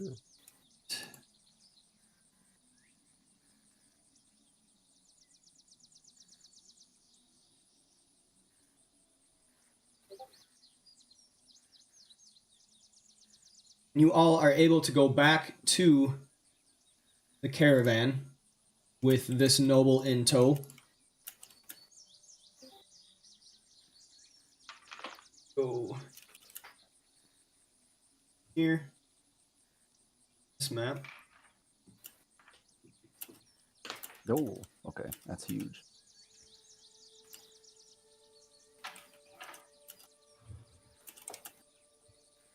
Is this your employer? And then he's actually looking at Bade. No, sire. The Lady Elf in the following wagon is my employer. This is my newfound friend, the dealer of alcohol.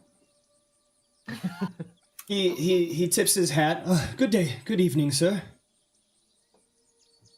Bade takes his drink in a salute, kind of wishing him good fortune. Osborne goes to the Lady Elf. Good evening, lady. She kind of gives him a curt nod without replying. You see, I was up ahead in the underneath the wagon. You see, I was attacked, and thanks to your friends, your guardsmen, I am saved. I was actually wondering if I could purchase a spot on your wagon just to the nearest hostel where I might buy some more horses of my own. She replies, "Yes, I suppose that is in order. I think a gold piece will do fine." Deal. they make the deal, and he passes a gold piece to Edelri just to be able to go on the back of her wagon up to the nearest hostelry. I ride my horse over to Noct and I say, Noct, so you know I fought back the urge to pay the gold for that man myself, just on your behalf. Well done, because he has his own gold. He's like, look at his fancy boy clothing. Well, he is a noble.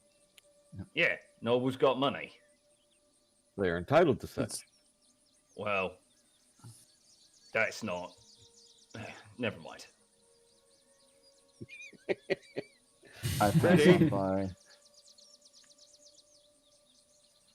Yes? You've learned some new tricks, my friend. Ah, yes. It seems my innate ability with magic seems to be paying off dividends. Is that from song? No. Of a sort, yes.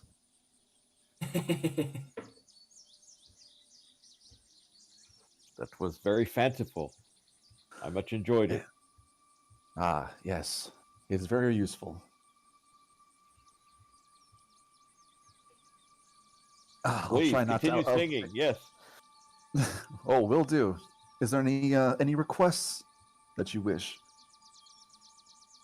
The silence. Anything by the Beatles? You've heard of them? Freddy Oh, can stay with yes. you now. Oh, yes. That's probably why your Raven wasn't doing too hot. Yeah, there's an odd tune I heard before. Something about a yellow submarine. Yes, I might I've be able heard to that strike one. it up. It's quite enjoyable, yes. A yellow Yes. submarine. Especially the chorus part where they all sing together. Yes, I enjoy that. Yes. Okay. Well, I will try. I can't do many voices yet, but I will do my best. I Perhaps don't you know. can sing Ice Ice along. Baby was pretty good. I can't wait for you to explain Armor of Agathis. All right, so I you don't know what are you're talking all about. you are all able to make your way back to the caravans, back to your areas in the caravan. Hawkeye, Freddy. Are the bad guys paying any attention to what just happened? Make me a perception check.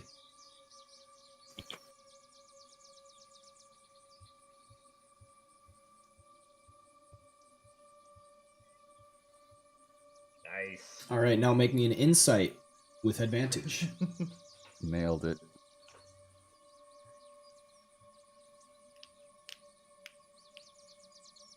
Oh, 20. Oh. All right. Double nailed it.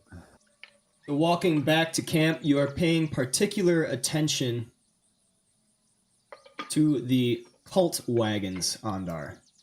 And you see that they have looks of frustration upon them, on their faces and in their mannerisms.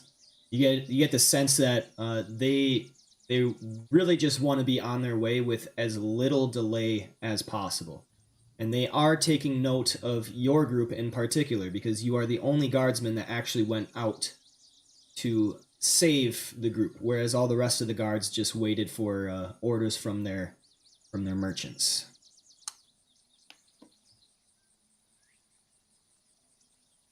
As we ride by, Ondar nods at them,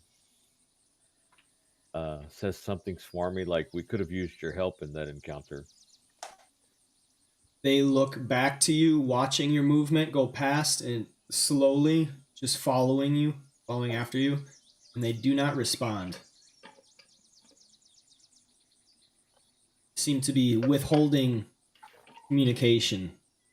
And then just you know how someone will talk, but to no one in general, but loud enough so that everyone hears it, so they know they're being talked about.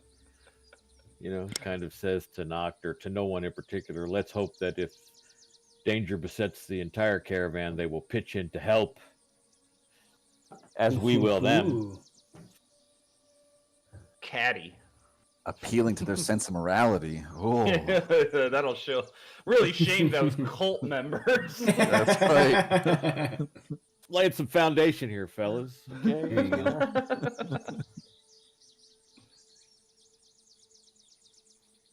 And then just, All right, and when Ondar and Noct actually go back to Edelry, she looks to you, and everybody's kind of beginning to unpack their wagons. She looks to you and she says, I didn't tell you to go and save them. Good man doesn't need to be told to do what is right, milady. Yeah, Yes. I think if I did not help him, he would say that I was a heretic or something. I'm supposed to do Torm stuff. Yes, but remember, you're Torm hired on stuff. as personal bodyguards. Well, yeah, but like, there's a religious element, so we're gonna need you to like back off pretty good about it. If you want less pay, I'm certainly fine with that. You're here to protect me and my cargo. What if hobgoblins came from the hills with an ambush and you were nowhere to be found? They'd probably skip you because you got a thing of wood. What are hobgoblins gonna do with wood?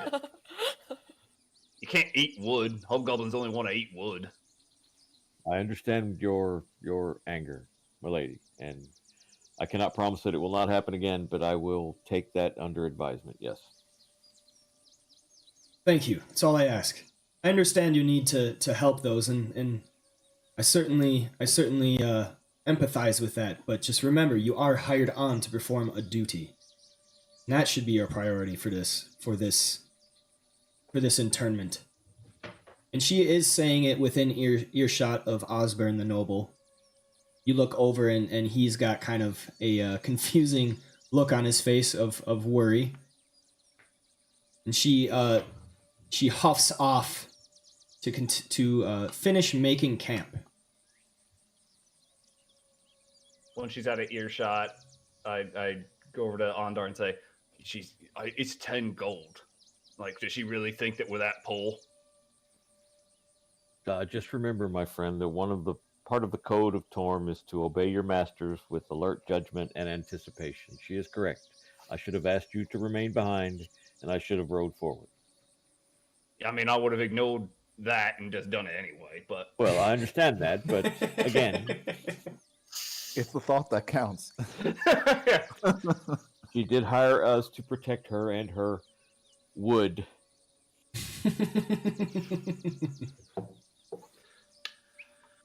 Well, I suppose for the rest of the day, we will do that. But I don't need her lording fucking 9 gold over my head. Well, we took the money just as compensation. Our real purpose is to keep an eye on those cagey bastards guarding the other wagons, yes? Oh, right. Yes, I forgot. I'm still just like, we're going to find that dragon lady and put her I mean, we will probably refuse payment once we reach Waterdeep, yes? No, if that's not... Let's go over the economic problems of putting money just... And then we have a long discussion about how you need money for things. Right. Noct has that true dwarf to build a goddamn. It takes so long to make 1 gold coin, and you're disrespecting gold. Noct has that true dwarven nature. Yeah, you spend your whole life digging gold out, and then having to smelt it down and refine it into coins. You get a lot of respect for the coin. All right, we will go to the other map with Samardag the Hoper, Freddy, and Ireva, and Hawkeye. Every time I look at the combat tracker, I see Nosborn, and it makes me laugh. I know it's not his name, but the big N. Samardag hails you. I hope you're all right. What was that? Oh, just mild inconvenience on the road. Oh, hope we aren't too delayed. We're not yet out of the fields of dead. Kind of worrisome place to put up camp. I would agree. That's why we decided to ride up ahead and dispatch the problem as quickly as we could. Well, good. I'm just setting up right now. Everybody else kind of began putting up camp. Unfortunate for the delay, but nonetheless, good thing I got you guys. And he's just kind of busily unpacking a tent with some food and cooking on a fire at the same time. The rest of camp, you see some low fires. Definitely none on top of any of the hills, but in areas that are sunken where you would not be able to see the flames from further away. and they are kind of covered in a way that you can only see the flames if you are in the area that looks into the camp. And they're all grumbling. Though Samardag looks hopeful and happy as ever, a lot of the other people are looking at you with scathing glances and kind of looking to be mad or irritated. Yeah, fuck him. I was gonna say, fight me, bro. If you don't like me, fight me. I'll sing my Ice Ice Baby song, and you saw what happened there. Well, if we're camping here for the night, then we should at least scope out the close area, know what we're dealing with. Thanks, man. Thanks, Dusty Any paths that DK. Glad ambushes to have could you. take to engage our caravan. Spots of interest, you know. I'm sorry, repeat that. Looking for what in the camp? Places where enemies could like sneak up on us, like lowlands or tall gotcha. grass and shit like that. So I'm just gonna do like a patrol before we set up and before it gets too dark. Okay, so looking around, you definitely see a lot of areas for potential enemies or creatures in the night to happen upon you without a lot of prior warning. So it might be a good idea to set up sentries or a watch. It's an area, yeah, it's an area covered, like you're winding through hills and barrows right now, so you can't see too far away. When you're on top of one of the barrows, you could certainly see a large area surrounding. Okay. After I come back from my patrol, I suggest that to my 2 cohorts. What do you ladies think about a patrol? Each of us take a third of the night, sit on top of the caravan, keep an eye out.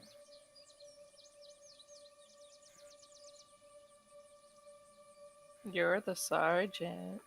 All right, and that's what we're doing. Now, which one of you two wants to go first? I'll take the middle watch. Other one gets the last. I'll do the first watch. Could I be... So it's just like tall grass that we're looking out for, right? No, you're looking out for anything in the tall grass. Yeah. So should I be in the tall grass? If you want to walk around, you may. However, that can be dangerous as things could be waiting for you. If you remain in the caravan, on top there, as I point up, you get a decent vantage point. You can see into the grass a little bit. Spot things sooner. All right. Can I have an animal friend besides Greg? I do not care. I can take more than my share of the watch, as I only need to rest for 4 hours. And I think remaining near the camp is the best idea, because if there is something to be alarmed about, we'll be more easily woken. All right. I appreciate the gesture. So then how about, how many hours of rest do you require? I only need 4, so I can take 4 hours of watch if, at a time. Sounds good. Hawkeye, take 2 hours. I'll take the second 2 hours. You're able to take the last 4. Agreed? Alrighty. While I take watch, I'm going to look for animals. All right. Hopefully more than just animals, miss. Well, yes, but priorities. All right. So while the camp is winding down, what are you and Noct doing, Ondar? Ondar and Noct. Having a long discussion where we argue economics versus religion, I think. I'm explaining the process of digging ores and smelting and array systems to get impurities out, and it's argued back and forth about why that is Torm's plan, I guess. Oh man, There's a lot of yes, but.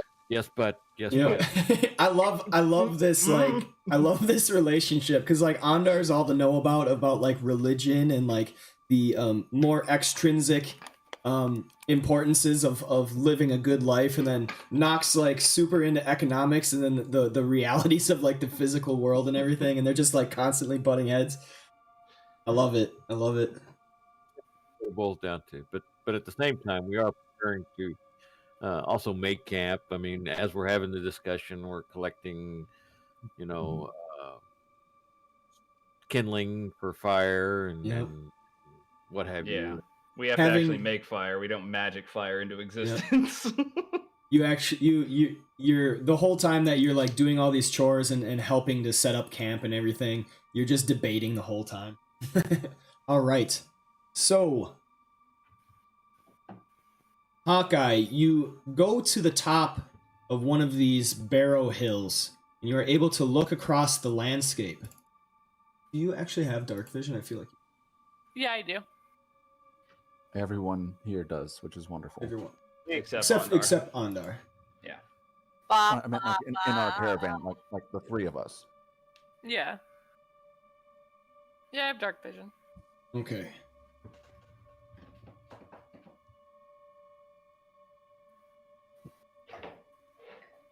$60 feet. Okay. So you are able to look out in the darkness and spot a lot of what's going on. You see some movement, not a whole lot. It doesn't seem to be a very densely populated area of wildlife, but there are animals scurrying around in the darkness. And after 2 hours, please roll me a d20.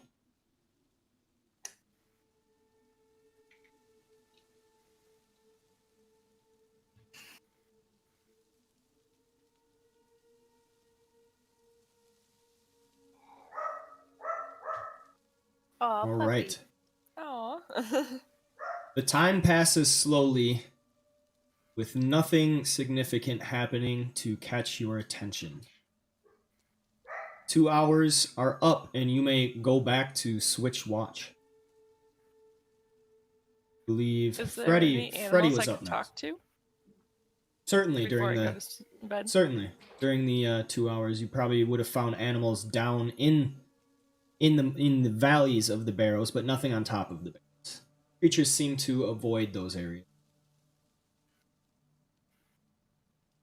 What animals were down there? What I know. Squirrels, more rodents. Oh.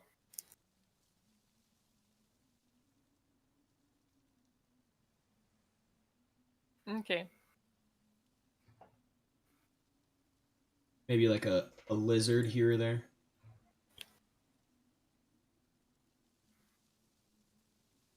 Alrighty.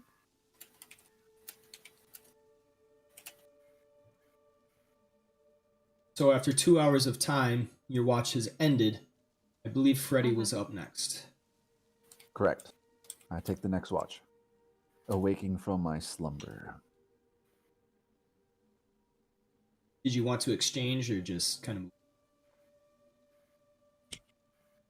Exchange? What do you mean? Like Hawkeye come down and wake you up? You want to roleplay that or no? Sure. It's up to her. I'm sleeping. Kind of what I was trying to lead to. I tap his body lightly with my quarterstaff that has the carvings of the hawk on it, like my token. Ooh, very... Yeah. I wake up, look up, I say, it's that time already? Yeah, sadly. For you. All right. And grumble a little bit and get out of bed. Ugh. Get a good night's sleep. See you in the morning. See you in the morning. As And then I... Oh, never mind. Go I ahead. redon my armor and then get back on top of the caravan and take a look out. I do not play music. on top of the wagon? Mm-hmm. Okay. So I get a vantage point of being able to look around. You actually do not get a vantage point because you are sunken into one of the valleys of these barrows. So looking around, you just see the mounds of barrows and the hills surrounding you. How far away is my effective view range? Like 30 feet, 60 feet, 90 feet, I would say 120? probably 60 feet. Well, good. That's my dark vision anyway. So I stay in my position. All right. Roll me a d20.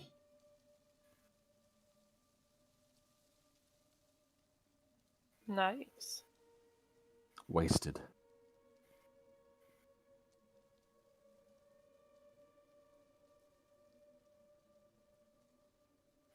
Make me a perception check.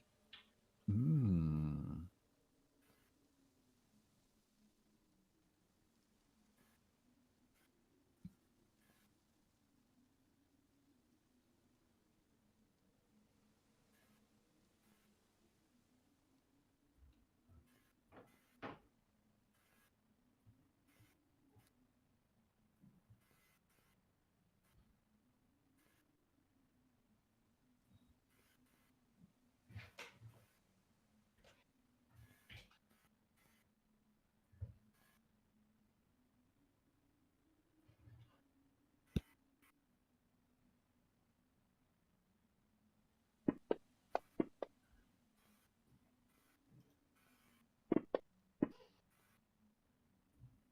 All right. You see two hawks. Seem to be two hawks flying and circling overhead.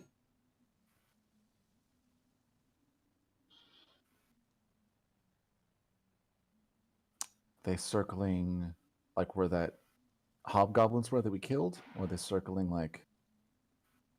over us specifically? Above the caravan.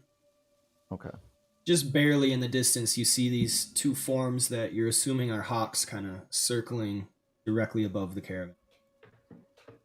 I keep an eye on their movements. See if they ever descend down to a certain area. And I just continue to wait it out.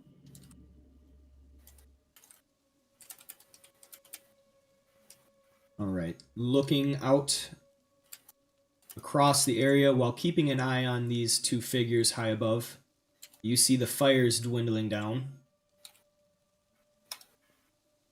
Make me another perception check.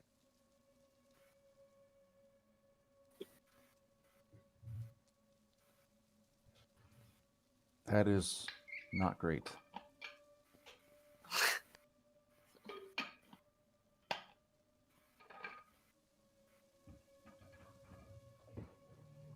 It seems like they are dropping down a little closer, but still too difficult for you in this darkness to make out exactly what they look like. Okay. Your 2 hours are ending with these two figures high above your head, giving you some reason for believing that it's pertinent to keep an eye on them. Gotcha. Well, my 2 hours done. I hop down, walk over to Ireva and shake the top of her foot a little bit, like her toes. Ureva immediately sits up and puts a hand around his throat. Ever alert. Yes, easy killer. It's your turn. I know you're only half elf, but even you should know there's no way to make an elf aware from a trance. Well, what am I supposed to do? Poke you with a stick? Speaking my name will do just fine thing. All right. Well, you should know that there's two birds of some sort. I think they're hawks circling up overhead. Something about them seems just a little suspicious. Keep an eye on them. Thank you. I definitely will do that. All right, Ireva, you may benefit from a long rest. Do you look up to the hawks as well? And I go to sleepy sleep. I will keep my part of my attention on the hawks, but I also want to take a survey of the grass and the other land. So I want to kind of take notice of them, but my attention isn't 100% just on them. All right, make me a perception check.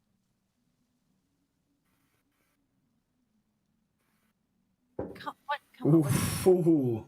Oh my Damn, I think this you've was a rolled a bad 1. night. I think you've rolled a 1 That's like 3 times in a row. 3 times in a Yeah, it's row. rough. And- It's time to shame your die. You have to change the color now. Yeah, I was actually just thinking that, like, okay, we're breaking up now. All right, you look up to see the figures kind of forming a slow descent, but not taking a whole lot of notice about them. Looking around the area, you see in the darkness the same hills as before. You are in a sort of valley, sheltered from the hills, so that only figures on top of the hills would be able to spot you. And there are no more fires; they have all died out. Okay. Well, I personally, because I'm on guard, like I just have like my bow in hand with an arrow in hand. Like I don't have it notched or anything, but I would like to just kind of have each in a hand. All right.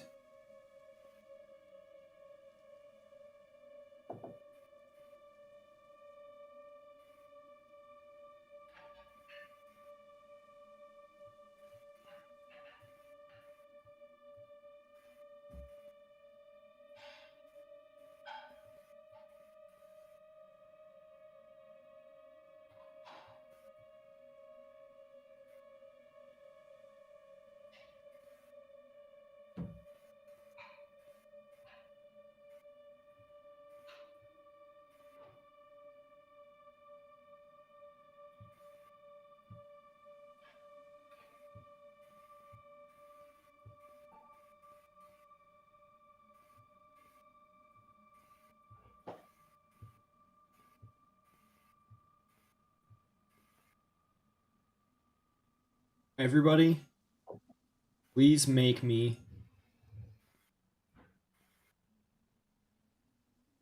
initiative checks.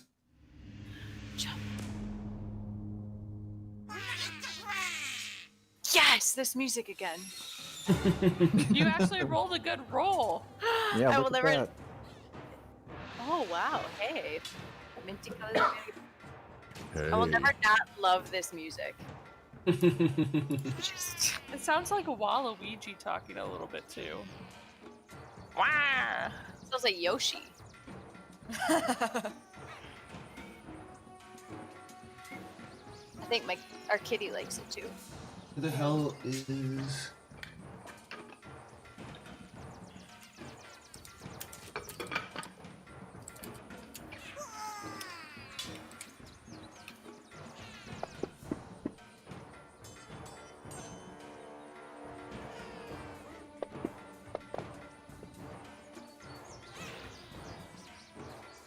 Okay, so Ireva is awake. Noct, Hawkeye, Freddy, and Ondar are all sleeping.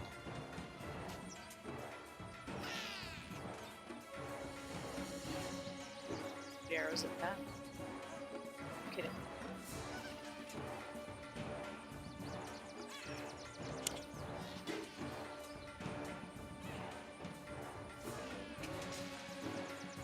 Quick housekeeping thing. I just happened to be looking back through the chat logs, and I saw your Raver's to hit was only a +7, when she has 20 dexterity, +2 proficiency, and she has archery style, so she should get another +2 in there. And I don't think it's counting for some reason. So I think she should have a +9 to hit. There is... That math does add up.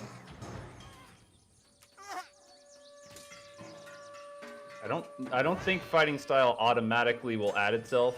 I don't think so either. Because it's like in a big list of stuff. Yeah, so Okay. you probably have to do that one manually. There we go. I got it on, so there's a +2 bonus to her longbow. Okay. Sorry about that. Didn't No, make you that's good. Wait, that was the damage. Okay. +2. There, it's +9 now. Okay. Ew. All right, Ireva, you hear this unnatural screaming as the two hawks plunge down. Whoops. As the two hawks plunge down, and you see these fearsome looking creatures.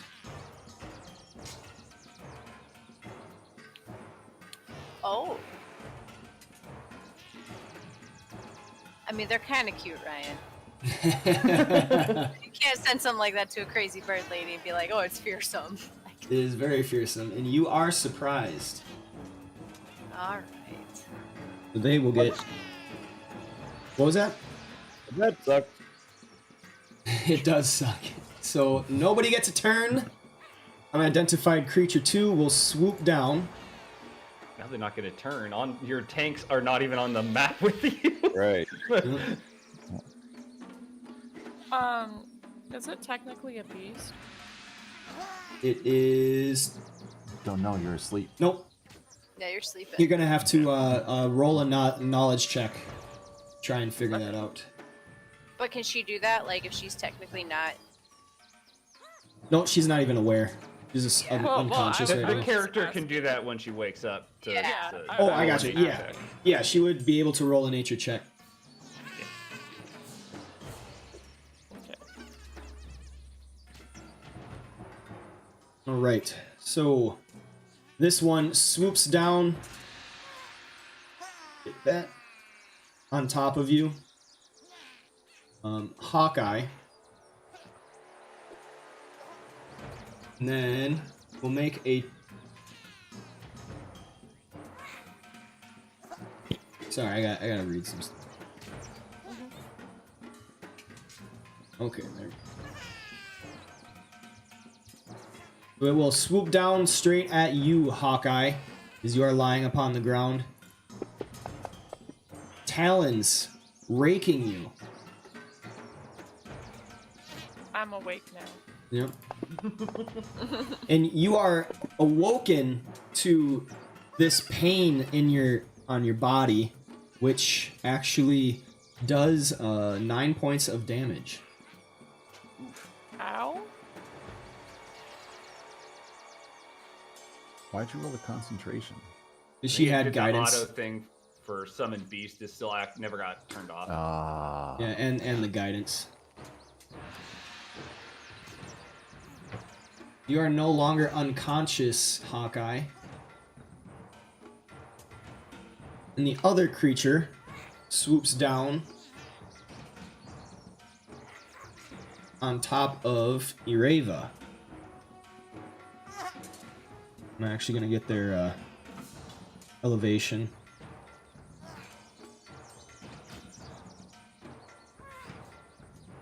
Would I have to make the nature check on my turn?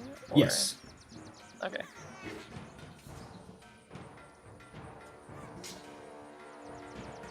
There is talons that actually miss you. You are able to duck out of the way, Ireva. You go back to the top of the order, Ireva. What do you do? Alright, so I take aim at... Am I able to take aim at one of them? I don't see anything on the map. You don't? No. Hold on. I might have the wrong map up, which wouldn't really surprise me. There we go. Alright, Okay, I did. there we go. Yep. Surprise! I did the wrong one. Alright. Let me take aim here. Am I able to, like, yell at the same time as making an attack? Yes. Okay. Speaking is a free action. Okay. So I yell, like, yell, Freddy, half-elf, Hawkeye, we are under attack. Then... I'm awake. Oh, yeah, that's right. I still I'm bleeding. I still yell it because I've been paying attention to them. So I didn't necessarily see. So you hush. So I yell just to make sure that you're both aware. And then I will take aim at one of the creatures. And I am going to cast Ensnaring Strike as well. Can I... Hold on. Shh, hold on. I'm not asking a question. I'll find out on my own.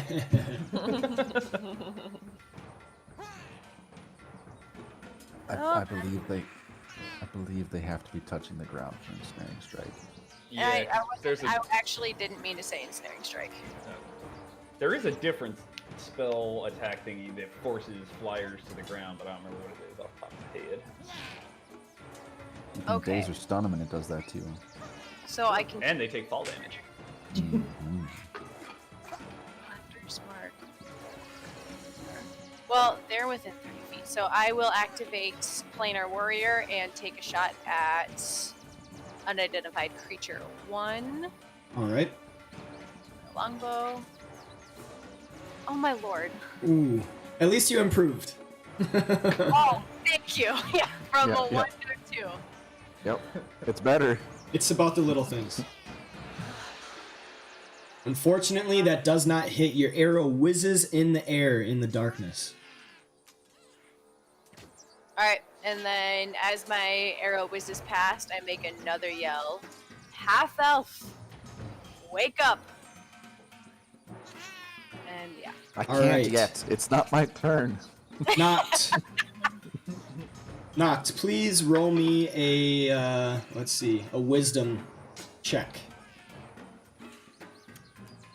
Not a great choice to make me do. That's 12. You actually do hear some noises that rouse you from your slumber.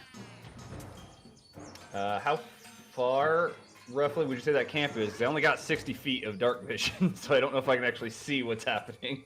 So you are, I would say, 2 wagons in front. So I'm gonna assume that's probably more than 60 feet. I kind of look around and then start listening, but I think that would be the only thing I would do. I wouldn't even necessarily like stand up yet. You do Because hear random some noise is random noise. Yep, you do hear some yelling coming from your south, down further along inside the caravan. It sounds to be of alarm. Yeah, I think I wouldn't immediately act, but I would give Ondar a tap on the foot and hope that his better ears, his better good listening ears, if I can wake him up and make him listen. No, Grandfather, I wasn't snoring during prayer. I swear. No, Daddy, no! And say, oh, it's not prayer time yet, buddy. You hear that? And then we both get real quiet and look in the direction, but he can obviously only see me over the burning embers of our fire. And Right. Hawkeye, you are lying prone on the ground with a wound on your side. Looking up, you see this horrifying looking creature. I'll actually share it to you.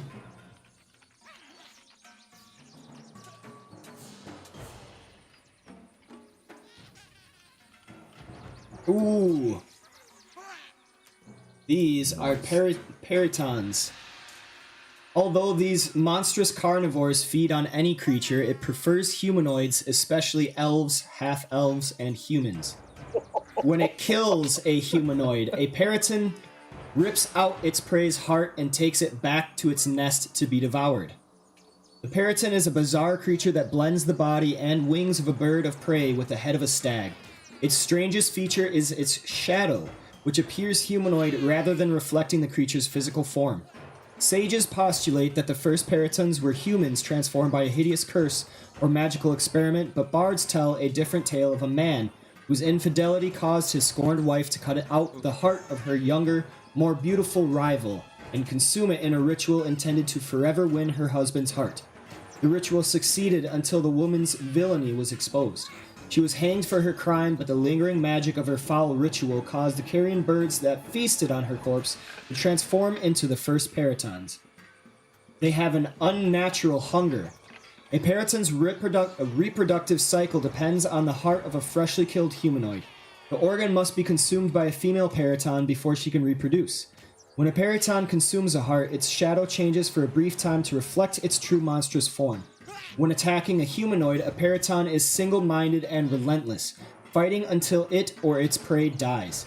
If a periton is somehow driven away, it stalks lost prey from afar, attacking again when the opportunity arises. They are the bane of the mountains. Peritons roost atop mountain ridges and lair in high caves. They prey on creatures living or wandering in the vales below, and travelers on lonely mountain roads learn to keep a wary eye on the sky. Because normal wagons are less effective against Peritons, the folk of the mountains know to avoid confrontations with these monsters at all costs. So they're not nice. They are not nice at all.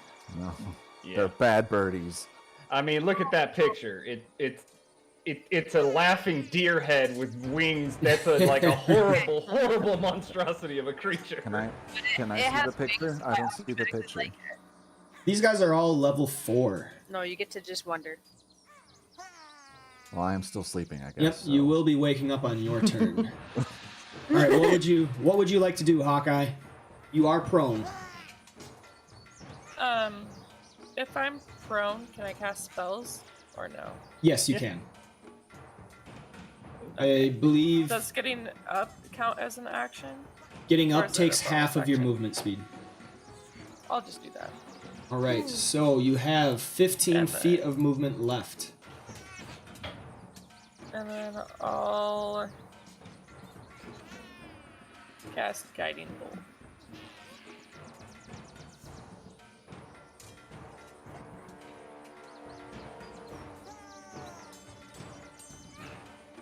Against what? Oh, sorry, against the one in front of me. Which one? Periton 2? That one. Yeah. Okay.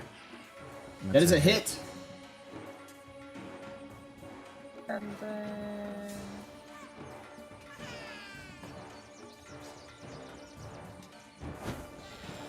11 points 46. of damage. Spicy. Oh yeah, Guiding Bolt is very good. That takes a level 1 spell slot.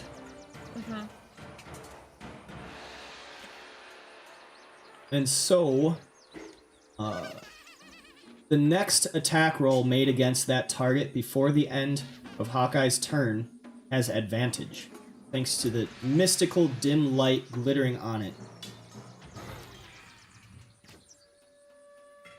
It's finally your time, Ureva. You're gonna get that crit on that one. That's right. I swear, Time if to I don't shine. actually hurt something today, I'm gonna hurt myself.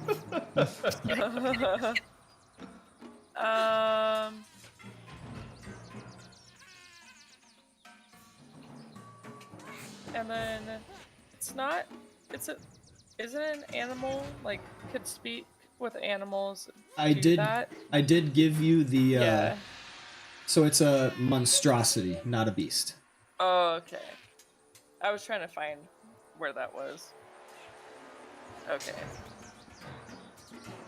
I'll end my turn.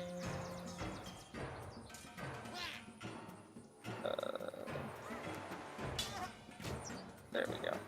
All right, Freddy. You awake to sounds of warning coming from Ureva, and you see these winged creatures flying about.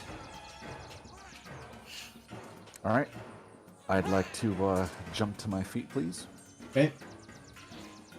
I'm going to target Periton 1 with Tasha's Hideous Laughter. Ooh. Ooh, what's that? God damn it. I want one of these Nothing. spells to work once. Sorry, Just my leg. once. Just once. Right? Alright, bonus action, bonus action, bonus action. You can always hand out inspiration. Yeah, that's what I'm thinking. A healing word doesn't work right at the moment, so... Yeah, so I'm gonna give Bardic Inspiration, not to the Periton, but to Ureva. That's Right. a smart idea. And that's all my actions. Well, I have some movement, but I don't want to move. All right, Ureva, so just let me know when you plan to use Bardic Inspiration, and I will make sure that it gets on. Perfect. All right, Ondar, you are stirred during your slumber by a hand shaking you. I wake up and look and knock, looking at me, and he said what he said, and I listen. Make me a perception check. What do your man ears hear? You hear some noises and flapping wings coming from about 2 wagon lengths to your south. And there is some alarm. Stand and grab my shield and grab my sword and start moving in that direction.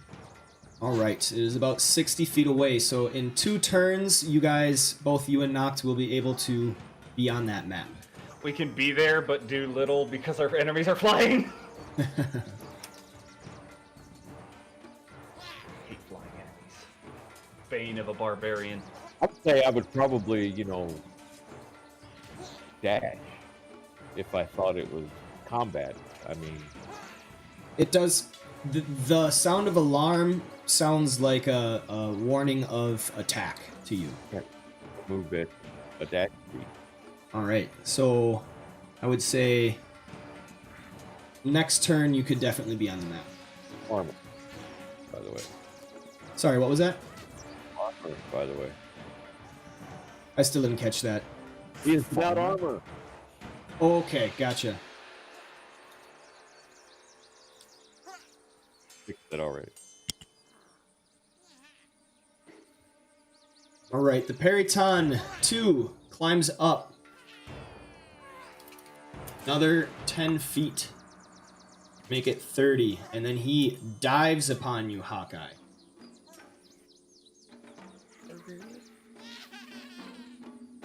So, a question real quick. Do they have a fire in their little encampment?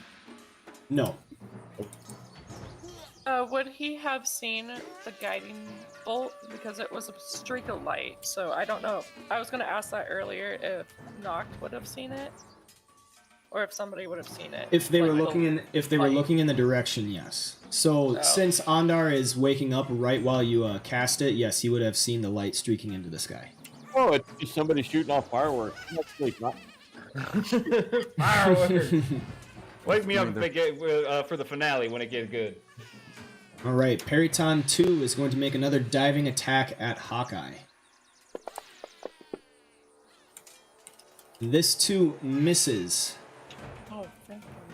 but it is now just level with you. Periton 1 will do the same, going up 30 feet to dive directly on top of Ireva. Health stuff. This also misses. Go back to the top with Ireva. You are up. All right, I am going to once again activate Planar Warrior and take a shot at the Periton 1.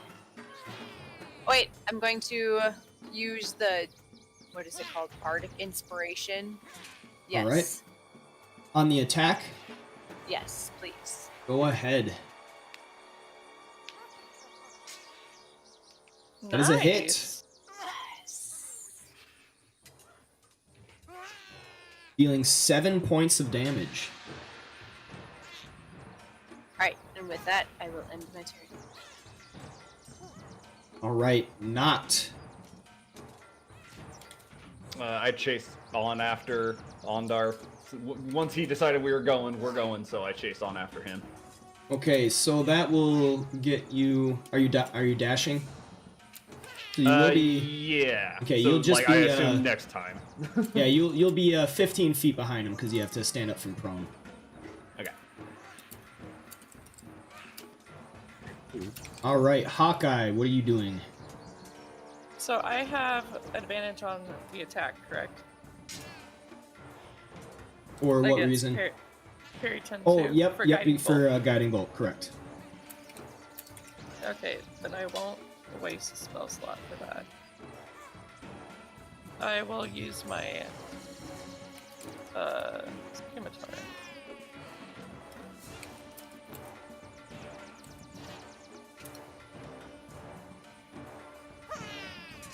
You have to hold up.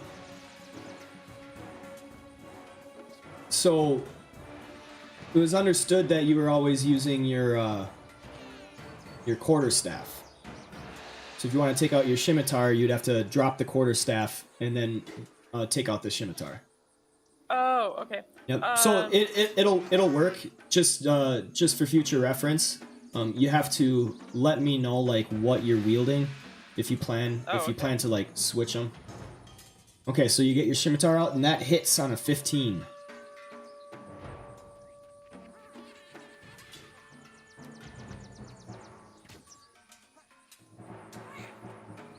Did it not put in?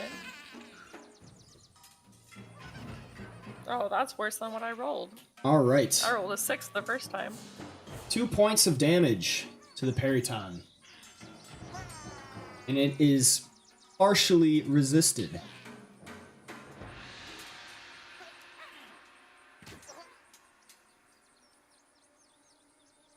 Anything else? And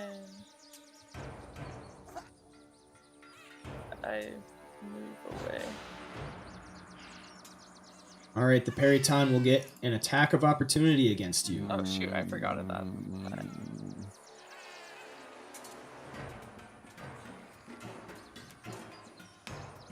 Makes a gore attack against you, which actually does miss. All right, anything else, Hawkeye? No. All right, Freddy, you have received initiative. Alright, Freddy's going to attack Periton 1 again and attempt another Tasha's Hideous Laughter. It fails. Yes! Finally! Oh my goodness, for once.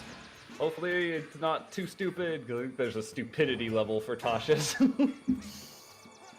Nope, it's smart enough to fucking be laughing.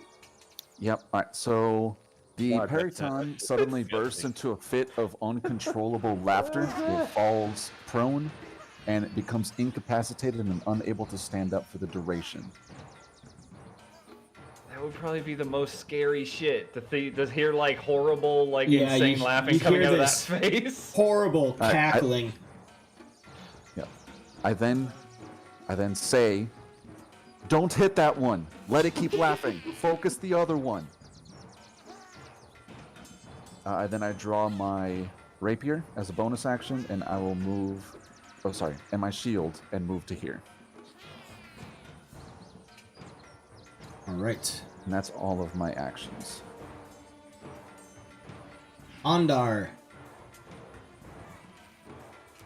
You come to the scene with these horrible-looking creatures Well, in front of you. And you would have heard me yelling. That was Yeah. loud. I made it very loud.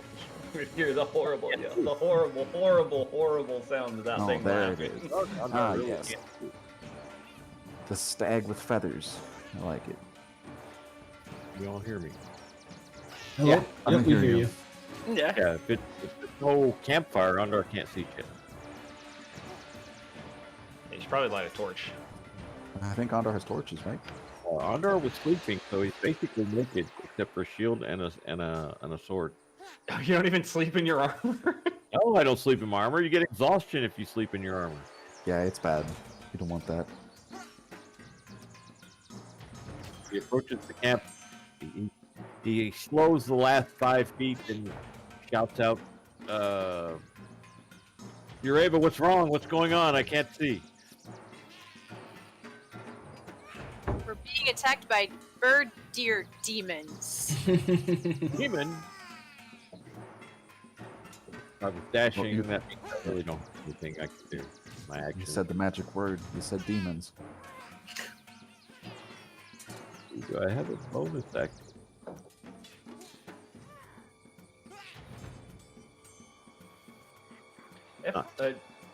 Just FYI, in 5e, there you don't get exhaustion from sleeping in armor. You just can't recover from exhaustion. And you can't use hit die, I believe, as well. I don't see anything else in the sleeping rules about. It's in the medium It's- armor and it's heavy okay. armor It's category. okay. It's okay. Yeah. Let's focus on the fight. Yeah, sorry. So, I approached the cat, did that conversation, and that's my turn. All right. Periton 2 is going to make an attack with its beak on Freddy. And that hits, followed up with raking talons. Freddy is able to maintain his concentration. The second talons miss. Paraton Suck it, 1 nerd. laughs on the ground. What kind of saving throw is that? Wisdom saving throw. Wisdom.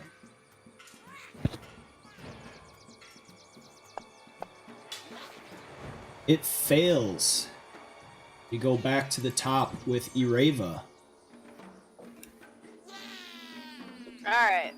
So, this time around. Oh, hold on. Okay, I'm actually gonna stop targeting him, start targeting him, because I need to listen to my leader, Freddy. Yeah. And I am going to activate. Okay, this time I'm going to cast Hunter's Mark Okay. and take aim and shoot at Periton 2. Oh, thank goodness. At least it's a hit. Hey, you did something. Again? 5 points of damage. And you could have gotten the planar warrior on that as well. Okay, see, I wasn't sure because they both state to be bonus actions. Yeah, they're both bonus actions. Oh, yeah, you're right. So what I thought I could do is cast Hunter's Mark first, and then Hunter's Mark continues for a minute, and then I can cast Planar's Warrior the following turns. Correct. Okay, then yes, that's what I just realized, so that's what I'm gonna do. Alright, and then with that, I'm gonna end my turn. Alright, make sure you get that spell slot for the Hunter's Mark. Yes. Alright, Noct, you come onto this scene behind Ondar, where you see those creatures in the darkness attacking Ireva and Freddy. Don't hit the one laughing. Yes, there's one on the ground laughing with a hideous cackle. Just because he wants to eat our flesh from our bones doesn't make his laugh hideous. Come on.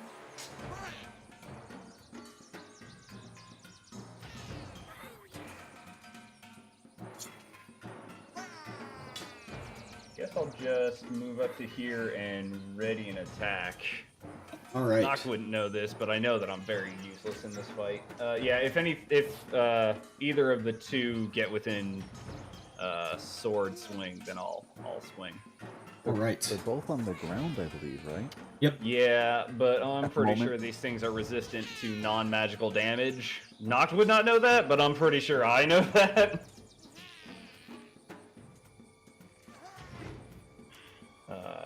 But there's no reason not to. Yeah, that's all I can do. At some Alright. point, my claws will be magic, but they are not currently. We go back to Hawkeye. What are you doing? Okay. Can I do a bonus action before my action? Yes. Alright, so I want to use my quarterstaff. You would have to go back to where Freddy is to pick up the quarterstaff. Because it's on the ground because Oh. you switched to your scimitar. Okay. Because I was going to do Shillelagh and then use my quarterstaff. I don't know if I can do that, though. Can she like move and like pick it Yeah. up from the square? Yeah, you next to can her? you can move and pick up the quarterstaff, but it would require you to drop your scimitar. Or you could put away your scimitar and then take out the quarterstaff, but that would take your standard action. Oh. I'll do the... So if I pick up the quarterstaff, put Shillelagh on it, I can still attack with the quarterstaff. But, like, drop my... Yeah, you just have to drop Sorry. your scimitar on the ground. I'll do that. All right. And then... Oh, I can't cast it?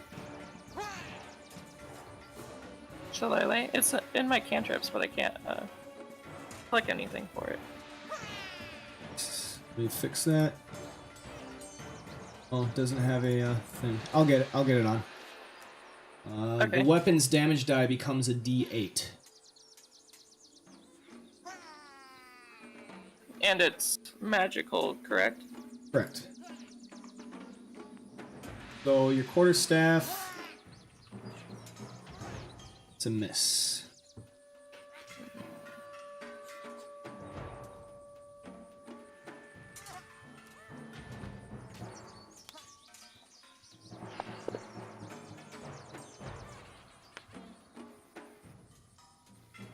Okay.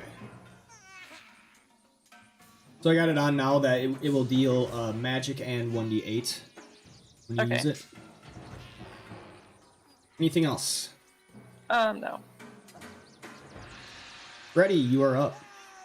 Alright, Freddy's gonna target Perryton 2. And take a just good old thwack at it. Oh, That is a hit, Hey. dealing 4 points of damage, partially resisted. And can I roll something to figure out why my damage was resisted, so Freddy knows why it was resisted? Go ahead and roll nature. Why aren't my my attacks as effective? It's strange. You are not sure. This creature in front of you is definitely fearsome looking. It just seems to be able to shake off a lot of normal attacks. Stupid sword. Could Hawkeye tell Need a better sword. Freddy? That's up to you. You're Hawkeye. Yeah, I'll tell Freddy. I just don't have the page up anymore for it. Tell me what? Why it's resisted? So bludgeoning, piercing, and slashing from non-magical weapons is what its damage resistance is. Ah. Freddy grumbles and then ends his turn.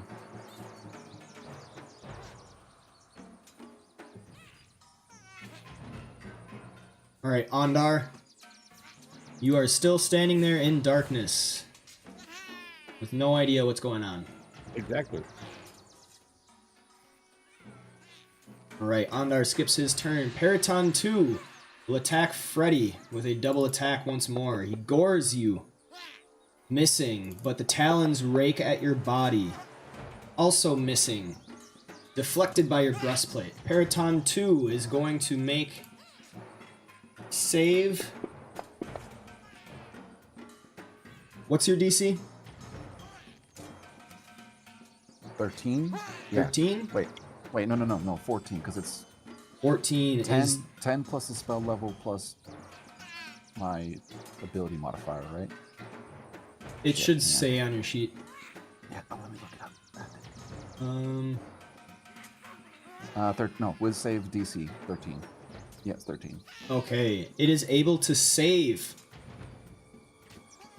Does that happen at the end? Yeah, end of round. End of okay. the turn. Yep, end of the turn. So the cackling laughter finishes up as this bird rises from the ground. It doesn't technically rise from the ground. Right. Okay, Eraver, you are up. Let's see. Now you can hit it. Hit it. Hit it. Alright, so. Wait, hitting 1 or 2? Your hunter's mark is already on 2, so Yeah. So I will. Hunter's Mark is already on 2, so I'll also activate Planar Warrior and take a shot. Oh, so close. At least it's a hit. That was That's still good. on these days. That was really good. your hunter's mark didn't proc. No, it didn't. Because it was used on your other attack But it lasts for a minute. until you first attack it. So the way Hunter's Mark works is you imbue power into your next attack. So once you attack with it, then it expends the use. Oh, so wait, no. Yeah, no, that one's No, continuing. that's incorrect. Yeah. That's okay. I would say it should be an extra D6. Until the spell ends, you deal an extra. Okay. Yeah, and actually concentration is up to an hour. I don't know why I said a minute. Yep, that is my bad. I So know should why, I- because it was on a roll. All rolls. Okay, it should work now. So roll me a 1d6, please, and I will add that.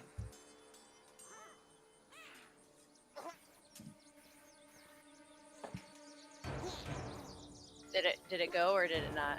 I don't see Just it. take a d6 from the bottom left and Oh, just I click did. it. It did. It's showing rolling on my end. Yeah, I'm not seeing it.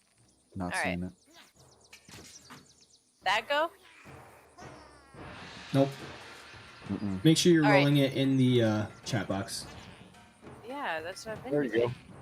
Oh, come on. I had a 6, a 5, and a 5, and now I get a 1. Come on. 1 point of damage to Periton 2. I'll do it anyway. At least, again, I'm just happy I got a hit. Alright, and that will end my turn. All right, Noct, you are up.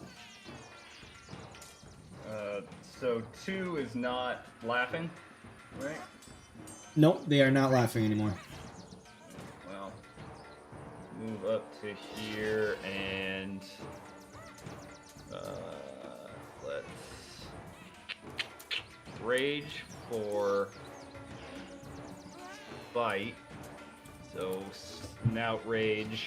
I'm still a little banged up. And Outrage. snout rage.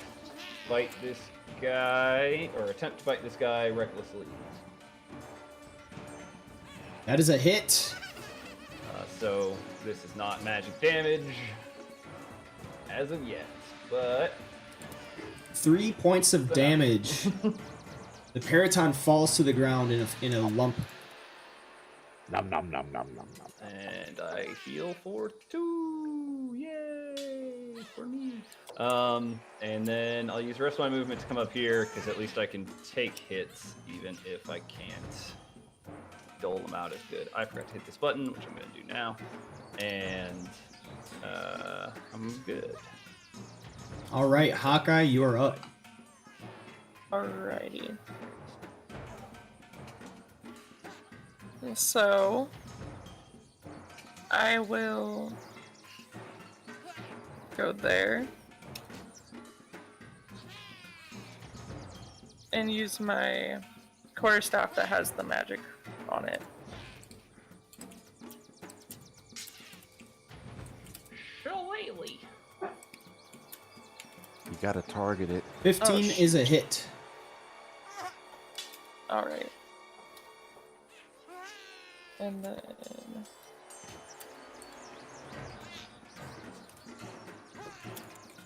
5 points of damage.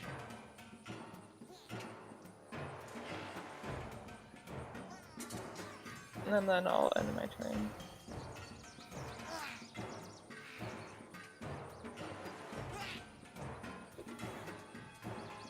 All right, Freddy, you are up. All right. Freddy's going to sheath his rapier, so he has a free hand, and use Eldritch Blast against Periton 1. Nice. That is a hit. Why do I have disadvantage? Is that because allies are next to it, or? Because it's prone. Oh, okay. All right. Fair enough. I still hit. I'll take it. 4 points of damage. Cackling beam of light erupts from my hand, striking it while it's on the ground. All that. Ondar, you just saw this crackling beam of eldritch energy streak out and hit a figure upon the ground. I'll run to there. All right, and you are able to. Swing in that direction. All right. Go ahead and make me an attack.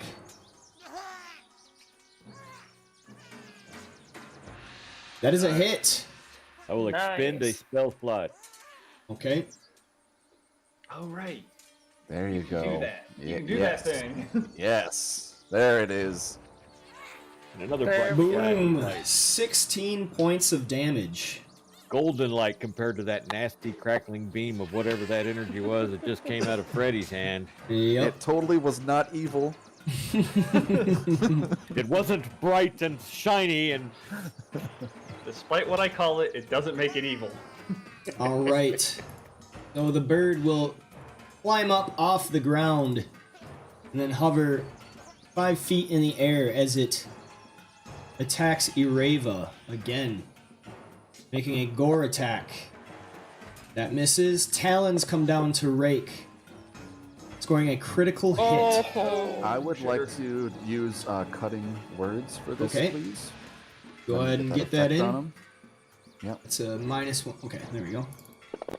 So, 9 points of damage on top of Ireva, and she is able to maintain Hunter's mark. Actually, she doesn't because that target is gone. Well, Hunter's Mark, if the initial target goes to 0, it moves to the next target, I think, as okay. long as it's within the As- as long as it's within the hour. You have Gotcha. to use a bonus action to move it, though. Correct. Yes. But I don't have to use a spell slot. Right, right. I mean, you maintain your concentration. You just have to use a bonus action to move it to a new target. Yeah. Yep. Yep. All right, and that will end its turn with Ireva receiving initiative. All right, so I am going to move here and target Periton 1. And then I will use my bonus action to move my Hunter's Mark to Periton 1. Wait, Bravissimo. say that, did you move there, or did you I moved use it. a disengage?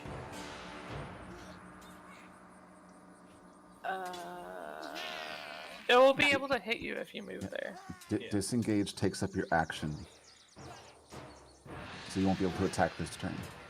So you either get to attack, or you get to take an opportunity attack. We'd have disadvantage with the bow at that range anyway. Right, I would say then I will just. Yeah, right? You got hit points. Spend I'll- them.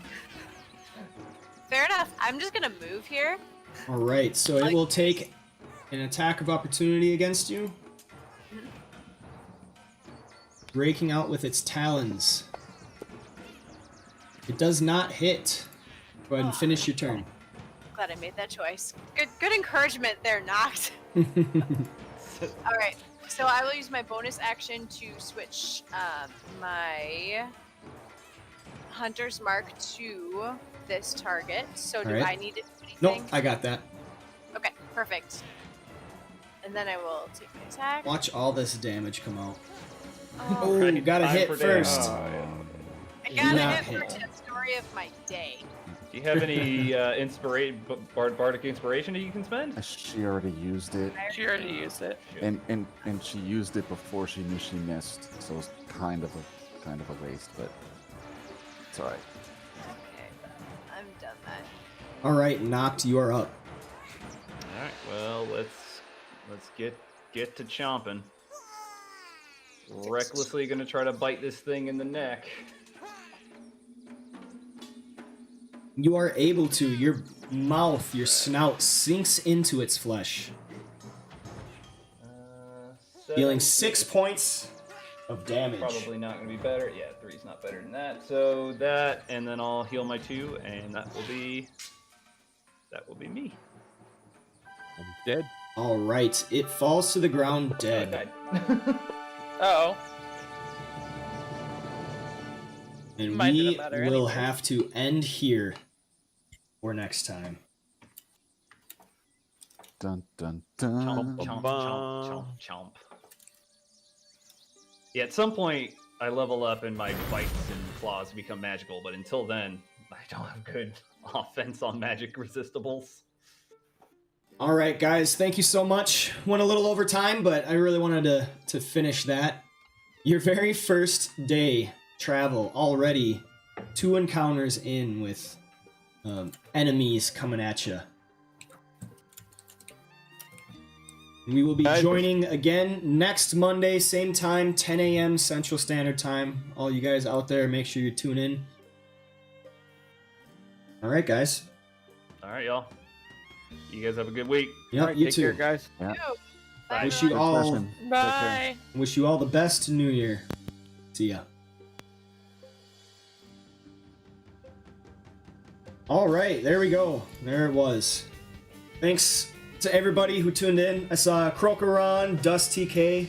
Thank you guys for watching. It was great to have you. Drake Take, always helpful, always great to have you. Make sure to check out the next session, which is next Monday, 10 a.m. Central Standard Time, Tyranny of Dragons. That is the 5th edition adventure I run, Hoard of the Dragon Queen. I also run a 4th edition adventure every other Wednesday. I think next Wednesday is the next session, and that's actually at 9:30 p.m. Central Standard Time. Make sure to check those out. You can always check out my YouTube. I got a lot of videos posted on there if you want to catch up. This Wednesday at 9 p.m. Central Time, I'm actually joining in another Dungeon Master for my Tavern League encounters, and that will be on Roll20, so that should be super duper fun. Yeah, definitely check that out. Keep an eye out on my Twitter. Join my Discord community. Everybody's welcome. You can talk to me in there. Get some stuff you're meaning to say. Also, Krokaron, if you want to drop that map in my Discord, I think that would probably work a little better if you're able to. I have links unavailable on my Twitch. I'm not 100% sure how to get that working. So if you wouldn't mind joining the Discord, you could send it to me on there. And I'm going to be logging off now, so that's a good way to get a hold of me out of session as well. But nevertheless, for now, the last call has been said, and our adventurers are already filing out of the tavern. Go ahead, finish your mug, set up around the bar for one last pour, raising your drinks for a final salute. Until next time, this has been the Tavern League.